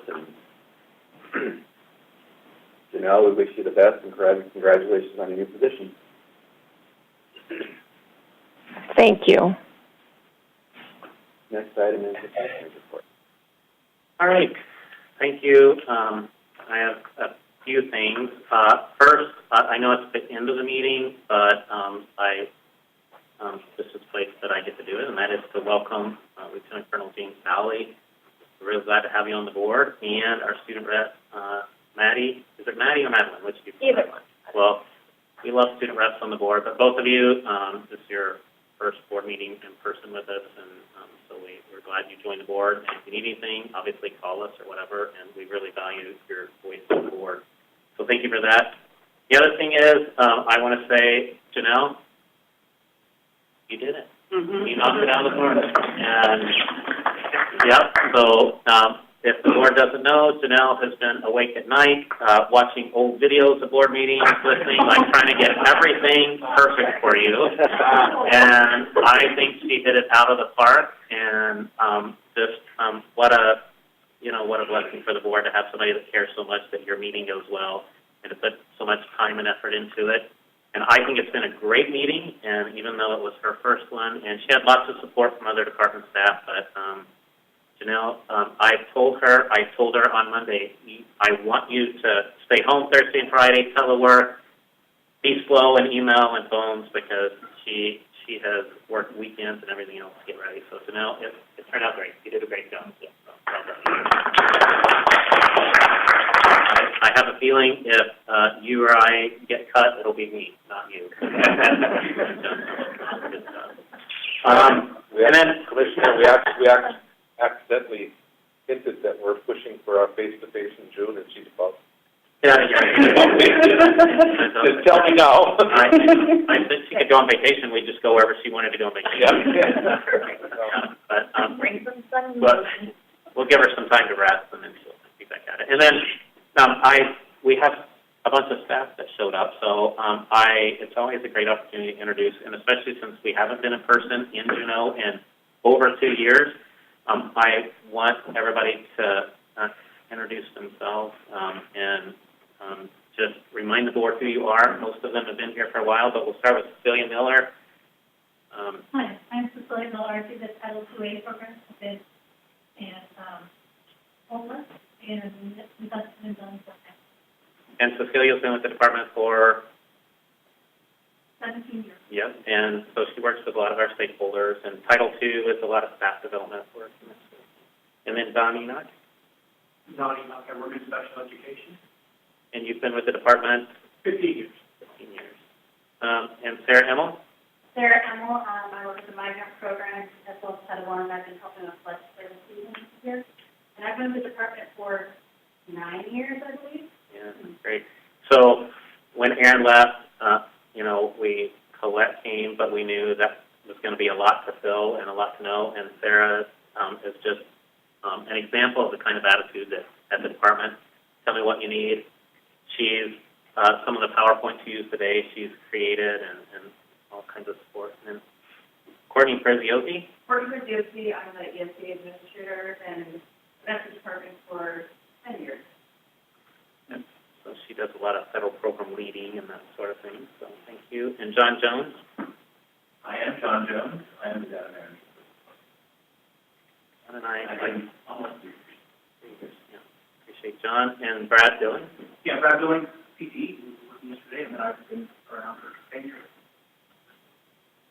Yep, and he's been in several different roles, so Brad has a lot of experience, but has a big vision for CPE. And I think other Sandra and Kelly and Deb, have all of you spoken to the board, so I don't think you need to introduce yourself again, and Joel, but appreciate all of them. So thank you, staff, for being here.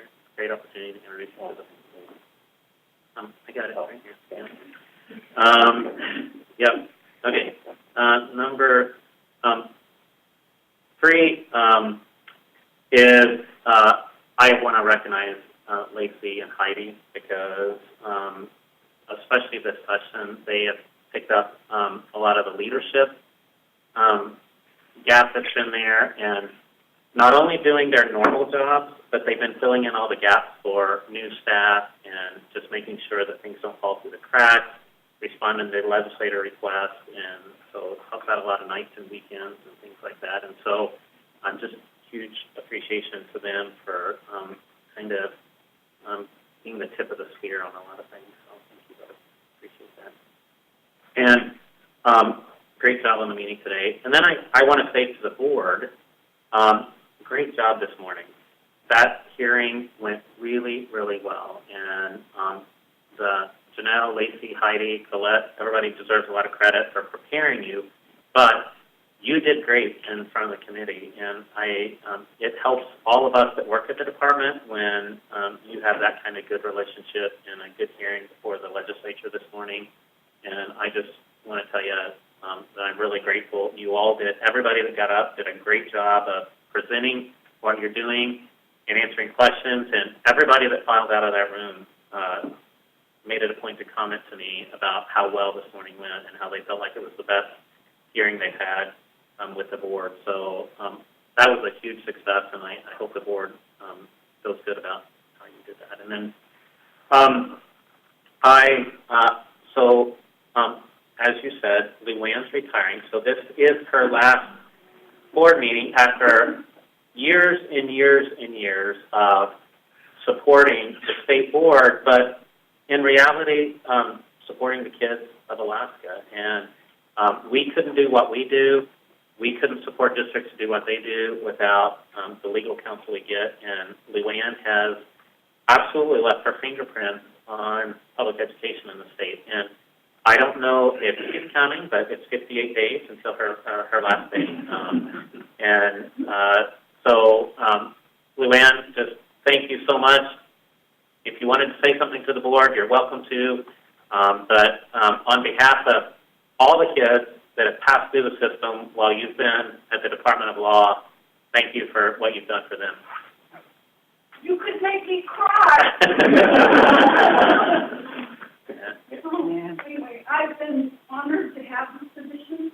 I think when I'm thinking that little regulations training, I mentioned that even before I went to law school, I wanted to combine education and law. And so finally, when I got to the Department of Education, I finally went for the chief emeritus. But anyway, I've been so happy that this position came along, and I'm like the rest of you. I just care about education. So I'll be looking forward to watching all the good things that you do, even after I've left.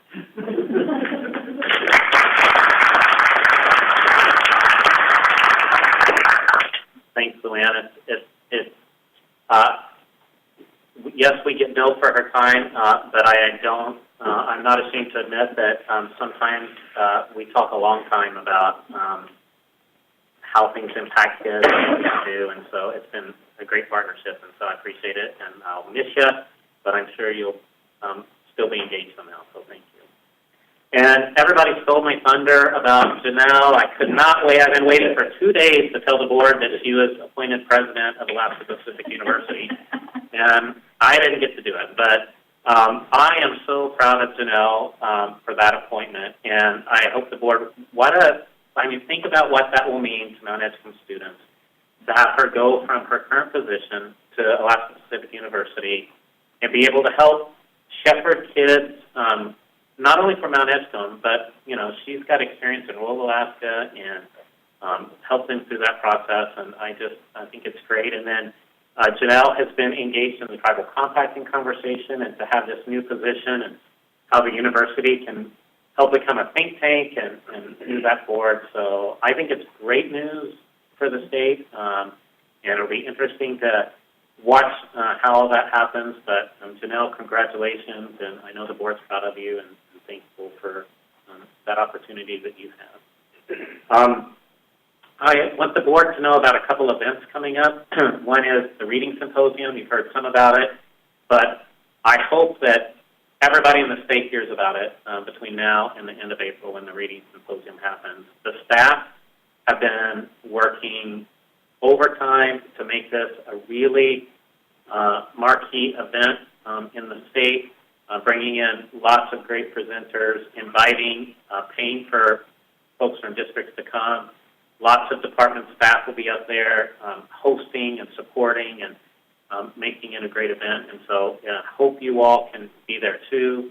But it's going to be a great event. And so if we're doing social media and all sorts of things, please pass it along, talk about it, talk it up, make sure your communities know about it. And if they have any questions, contact us because we want a lot of people there. We think it'll be an opportunity to bring the state together around this conversation, regardless of what happens with legislation. And so if you haven't got the flyer, we'll make sure you get the flyer, but please put that on your calendars. The other one is an exciting event. We'll be, for the first time, giving Purple Heart Award, and it's an award that's given to schools that are military-friendly schools, that they go through a process to support military students and families.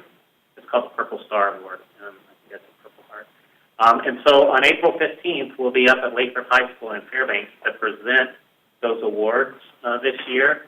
And so if you can be there, I think all of us welcome an opportunity to thank our men and women in troops in uniform, and this is a way to acknowledge schools that do that and that support those families and their unique life that they have in terms of moving around and that sort of thing. And so I'm really excited about that. Our own one of our employees, Wayne Marquis, is helping lead that, and a former employee, and he's just done a great job. He works in our facilities division. And so it's going to be, I think, a really exciting thing and something that we're going to be able to communicate to the entire state that there are some schools in our state that make a really deliberate effort to support our military families. And so I'm sure you'll be there, and we'll see you there, and any other board members that want to come. The last thing I'll say is just to the board, as you move through the business meeting, you clip along and it goes very quickly. But I don't want you to think that's because you're a yes board or whatever. It's because you do all the deliberation and work in the work sessions before. And so when the business meeting is just really a formal sanctioning of what you work through in work sessions and in your committee meetings, and committee meetings are new for the board in the last couple of years.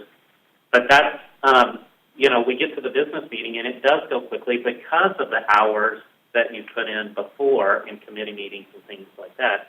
And that's not unlike what happens in the legislature and other places.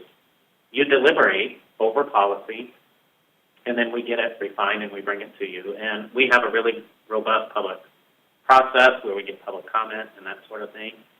And so even though we clip through that, just don't forget that that's based on a lot of other work. And I think the committee process, as demonstrated this morning in the legislature, has gone really well because it removes me between you and the people at the department. And I'm certainly there, I'm working and helping influence them, but you're working with the people doing the work and that have the knowledge set in the department to deliberate and develop good policy. And I think it works really well. And so I know that some people get nervous when we clip through the business meeting part really well. We just need to keep reminding people that that's based on hours of work previous to that.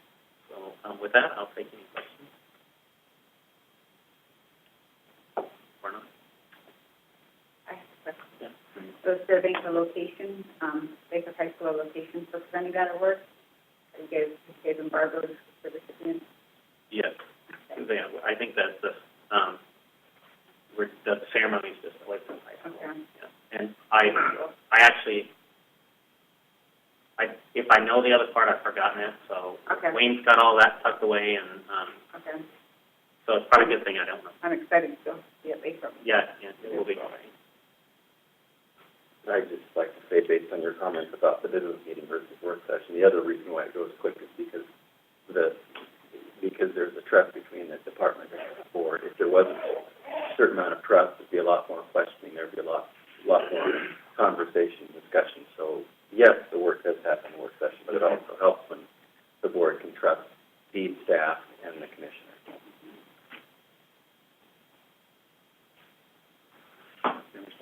I'm wondering if there's going to be an avenue for us to attend the reading symposium, like travel. Yes. Well, if board members want to be there, we'll make it happen. It's important. I think it's important, especially, this is the first one. Hopefully there'll be more. That the board is there and visible to the state saying, this is one of our priorities. And the dates are? The dates are April something. April 29th through May 1st. Yeah. So Friday afternoon at the Egan Center in Anchorage. The Hilton is closest to that. So, and then till Sunday about 1:30.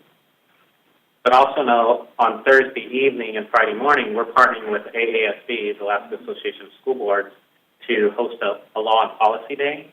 And that's a kind of a pre-conference event that will be focused on law and policy related to reading and other things. And so we're really excited to be partnering with them for that event. So if you want to come early, I think that's going to be a really informative event too. Who do we contact? Who do we contact? Do we do that, or do we go straight to Janelle? Or? Probably go to Janelle, and then Janelle will figure out.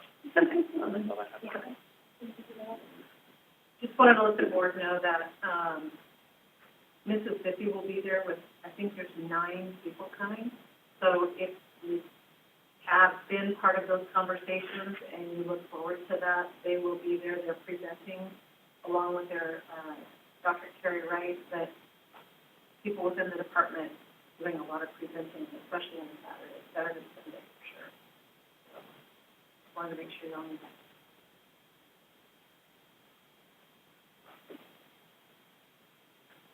Any other questions, comments for the commissioner's report? Okay, thank you, Commissioner. Yes, thank you. Yeah. Okay, last is board comments, because item 16 was removed from the agenda, and we'll go ahead and start with Member Erickson. Any board comments? Happy to be there with the last face-to-face and to have support from the board members and student representatives. Nice to meet people. I haven't been in Juneau in 27 years, I think, so Bob dragged me up and down mountains and stairs last night, and so I couldn't move this morning. I sure appreciate the beauty of it. And I echo what people are saying about how well this meeting seemed to have gone. Talking to some of the legislators after the meeting, so we're doing good work and good things are progressing. Thank you. And Dr. Brokaw? I just want to say thank you to the board for having me here. I was super excited to attend and listen and learn new things. It was my first time being in Juneau, so it was like fun to like get to come here. And as a military kid, I'm super excited about the Purple Star program because as my Girl Scout Gold Award project, I spearheaded that for Eagle River High School and applied for them. And so I'm interested to hear back and excited to see everyone if they're ready for that. Thank you. Cool. Great. Randy. I really appreciate the opportunity to meet in person. I missed out on the meeting that we had in Fairbanks, and so it's just been nice to put faces and names together and be able to visit with each other. In the time that was designated to interact with the House and Senate Education Committees, I felt was really a productive time, and it felt like it was the best one in my 4 years of experience that we have had with them and interacting with them. So I appreciate the time that Heidi spent putting slides together, and Lacey might have been part of that, and Janelle. That was really helpful for us. I'm really hoping a reading bill can be passed this legislative session. I just think that's critical to all of our 5 areas of the education challenge. And it's been good to have committee time and to be able to focus again on our priorities. And I know at the CTE and Culturally Responsive Committee, we honed in on some goals that we think are going to be doable for this year, and we're hoping to be able to come forward to the entire board in June with a resolution, to help with work-based learning. So I think that committee time was very productive. And Janelle, you just did a fantastic job. I mean, you did great, and going through all of our names on roll call and the motions and everything. I just really appreciate your efforts, and just I know that you don't do it alone. You have your cohorts there at your table, so but you just did a really nice job, and your smile is just like, you're pleasant when you're doing it. So even if it's not like that inside, you still show that it is, and you help with the tenor of this group as well. It's good to interact with the DEED staff, and it's just been fun. Luann, you're leaving us. I mean, what are we going to do? So I wish you the best in your endeavors, and I love working with Deb and Brad. So it's just been really good. I appreciated patience, starting out the board meeting with all of the things that she had experienced over the whole COVID thing. So it always is a pleasure to interact with the DEED staff, and you can just feel the tenor that happens with the commissioner and with the staff, and there's not this angst, and even with the board and how we communicate with each other and work with the staff, and all these guys being here. That to me just speaks volumes. We can say what we want to, but it really is about doing and about action. So, and losing Janelle, the superintendent of Mount Edgecombe, but how exciting that she's going to be the president at APU. So I wish you the best, Janelle. But I think we're going to continue to be talking with you being at APU. So thank you. Advisor Valley. I'd like to start with Janelle. I've walked the mile in your shoes. I know what it takes to put on an event like this, so thank you. You did it better than I could have ever done it, so well done there. To the board, all the members, and to the commissioner, thank you for welcoming Maddie and I as we get our feet under us in this world. I really do appreciate that. To Joel, thank you for sharing your instructional methodology with me yesterday, and with all of us. I think I'm going to need a few more lessons, though, before I'm even going to get close to going live with that. So thank you very much. I do appreciate it. And then I'd like to end on opening up an invitation to all of you. So Elmendorf's going to throw its gates open on July 30th and 31st, and we're going to have Arctic Thunder, which is the big air show. So if you happen to be in town those days, please stop by. Don't hesitate to reach out and contact me. I may have some VIP areas that I can get you into. To see a up close and person look at the Thunderbirds, and then the F-22 demo team is going to be there as well. And in conjunction with that, your hometown Air Force, or the Alaska Air National Guard, specifically my wing, the 176 wing there at J-Bear, is celebrating its 70th birthday. So we're going to have a pretty big celebration there of the Guard. So we're Alaskans serving Alaskans, and I'd offer up for all of you to come and attend those events with us as well. So looking forward to seeing some of you there. Okay, thank you. And then Griffin. say that I failed miserably on my New Year's resolution to talk less and listen more, but I'll continue to work on that a little bit again. Great job, Janelle and all the staff. As Colonel Foley mentioned, we in the military we get to do things like this, and it's so difficult to make it look as seamless as you guys have all pulled it off, and I tip my cap to the staff on that.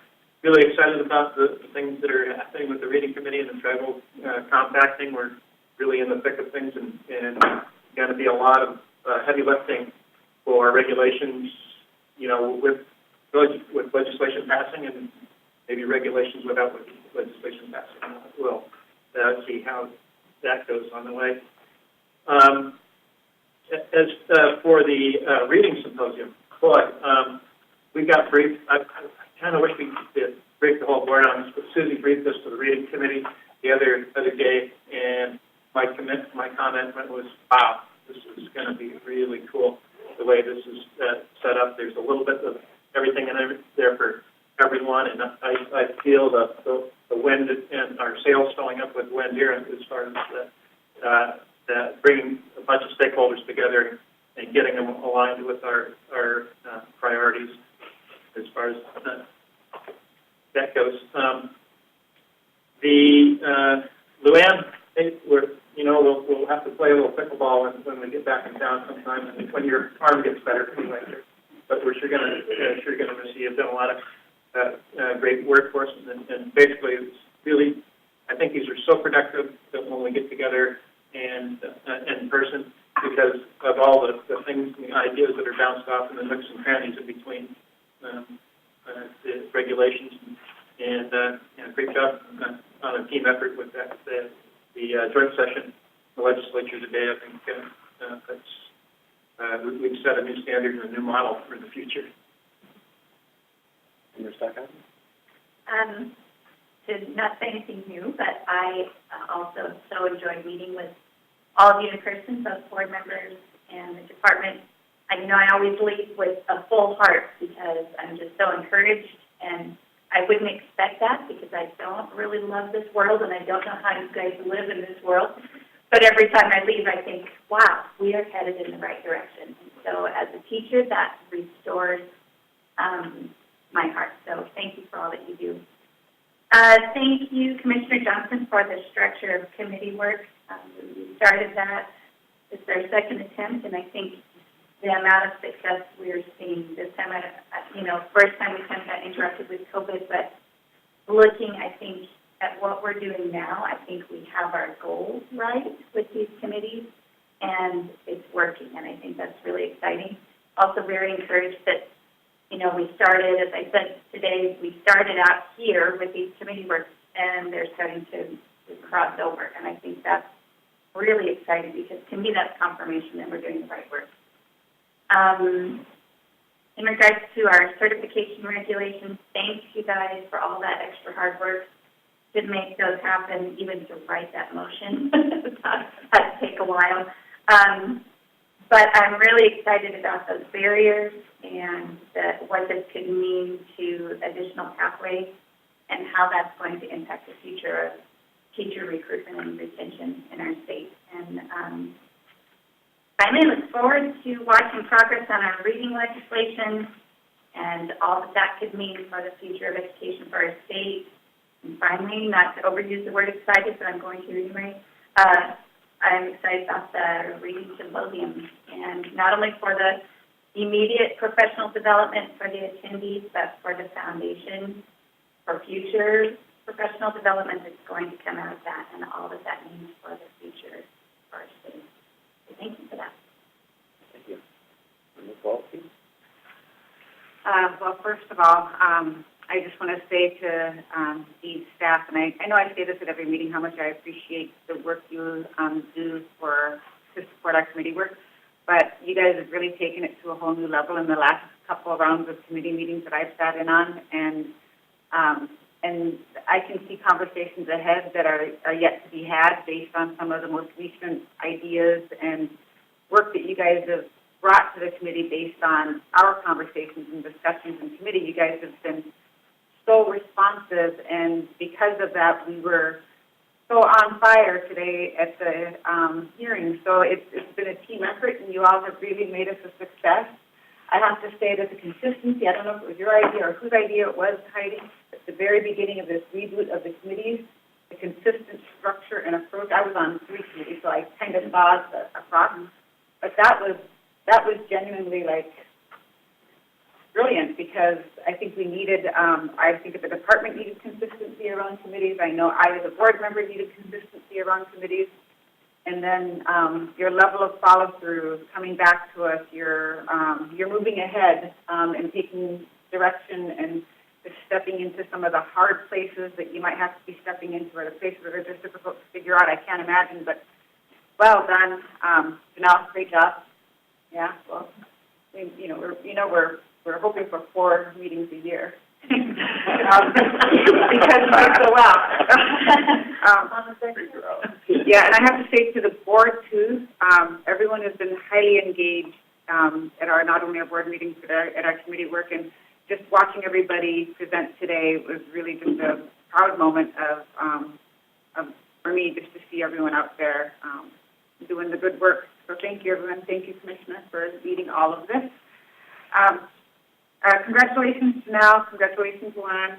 Both going your own pathways, and just wish you both the best. I'm excited that you'll be in Fairbanks again. I hope I can be there just to be in the gym or wherever you're at to celebrate. Bakeup's close to my heart. It's a good school, and I'm really excited that the Purple Star Awards are up and going. I think that's meaningful. Fairbanks prides itself in and really values and aspires to be a military-friendly and supportive community. It's one of the highlights that we, as a Fairbanks, and we try to always be. So I'm glad that the awards are going to be in Fairbanks. So I was kind of hoping that, anyway. But let's see, what else do I have here? To the staff who were responsive to the public comments between the 2 readings that we had, that was work well done. And because, like an earlier board member said, we built trust, we could see the responsiveness to our stakeholders, and we have enough transparency through our committee work and our conversations together that just, I think, went seamlessly. And I could see it when I read those packets, the responsiveness and the way it fit into what we've been hearing from the committees and the board, too. So thank you. Just felt like everything went right. So it's hard to be at the end because a lot of things have been said. So I'll just say yes, and yes to all of those. But just 2 things to point out. First of all, thanks to patients for APK being available. I mean, we are across the street at the office because we have this dingy downstairs, low-hanging ceiling room. The last 7 years I've been on the board, and to have this wonderful facility. Just thanks for opening your doors to us. It's good also in our 2-year absence that we have not had representation from our military advisor or student advisor. So excited to see faces and people again who can speak up and represent those groups. So welcome, Jim and Maddie, for that. My farewells also go to Luann, who's been with me all the 7 years I've been here, and also to for what she's about to undertake, which is great because she and I will be communicating as 2 of the private college institution leaders in our state. Look forward to that. Wanted to make a few comments about things coming up. And to start with, this morning's time was very valuable with the legislature. I'm concerned that if the legislature fails to pass any bills that move the reading desired goals we have forward, that we're going to need to step up. And at this meeting in June in Maui, we're going to need to figure out which regulations can be cinched up as close as we can go without stepping over the toes of the legislature and enact and do things that happen. We can't wait any longer. Our scores today showed us again that as well. So look forward to that discussion. Also, I did have a conversation with a few legislators this morning. There's 2 bills that are out right now, House Bill 220 and SB 37, that are both regarding the comments made today about retirement programs for our public educators, and I am going to invite the leadership to work with us about a possible resolution in support of that. If we come to that conclusion, that's great. If we don't understand that as well. And then also, all of us received an email from a constituent, a substitute teacher named Heidi Winter from the Valley, and while we don't respond to those individually, I did read through it again a couple of times. I know her, and I would invite Sandra and her team to answer to that possibility of a waiver for these folks who are want to stay in and substitute without a lifetime certificate to do so. I believe is how that's read. So that's an encouragement. And then finally, I've face-to-face, it's always the best. I harped on this many years. I've attempted to get legislators to add it to their bills, and it gets pulled out. But I'm looking forward to June. I always kind of am adamant about the June meeting because that's when we do the evaluation of the commissioner. And I hate to do evaluations with people on the telephone or on Zoom. So I really do encourage us all to be together in June for that epic event. And looking forward to that. So that's all I have. Thank you. Yeah, I don't mind doing that. Everything's been said. I think of the joint committee and the comments that have been said. I think a good reason why it went smoothly is because, one, we're comfortable with each other. Two, we feel prepared. We've been prepared by staff. We've been prepared by making sure that we have the information and we're confident in that information, which is a testament to how people are committed to the committees that they're on and the work that they're doing. So thank you for that. Thank you for putting in the time and the effort to that. Thank you, Joel, for the help you've given me with some of the emails and the stuff we've been dealing with. That's a big help, and I'm glad you're with us. And I always enjoy talking to you about Tribal Compact and learned a lot yesterday. So good work there. Luann, you've been like a mother to me at times. So thank you for that. We've had good conversations and just wish you the best. And the committee work I think is where it's at. That's where the work gets done. That's really why the hearing went as well as it did, is because we got all the board members up front, spoke their hearts, spoke their passions, and it shows. So thank you for that. Very proud of this board and the work that we're doing, and thank you, Commissioner, for your leadership and being out front and letting us speak and not being worried when we do speak. In the past, there would be commissioners that would be concerned and maybe not let us speak as much as we like. So that's the risk in itself, and that's where the trust comes in. So thank you for that. Thank you, staff, for all your support and making sure things go smoothly. So with that, without objection, we will adjourn to 11.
Your host is exiting the conference.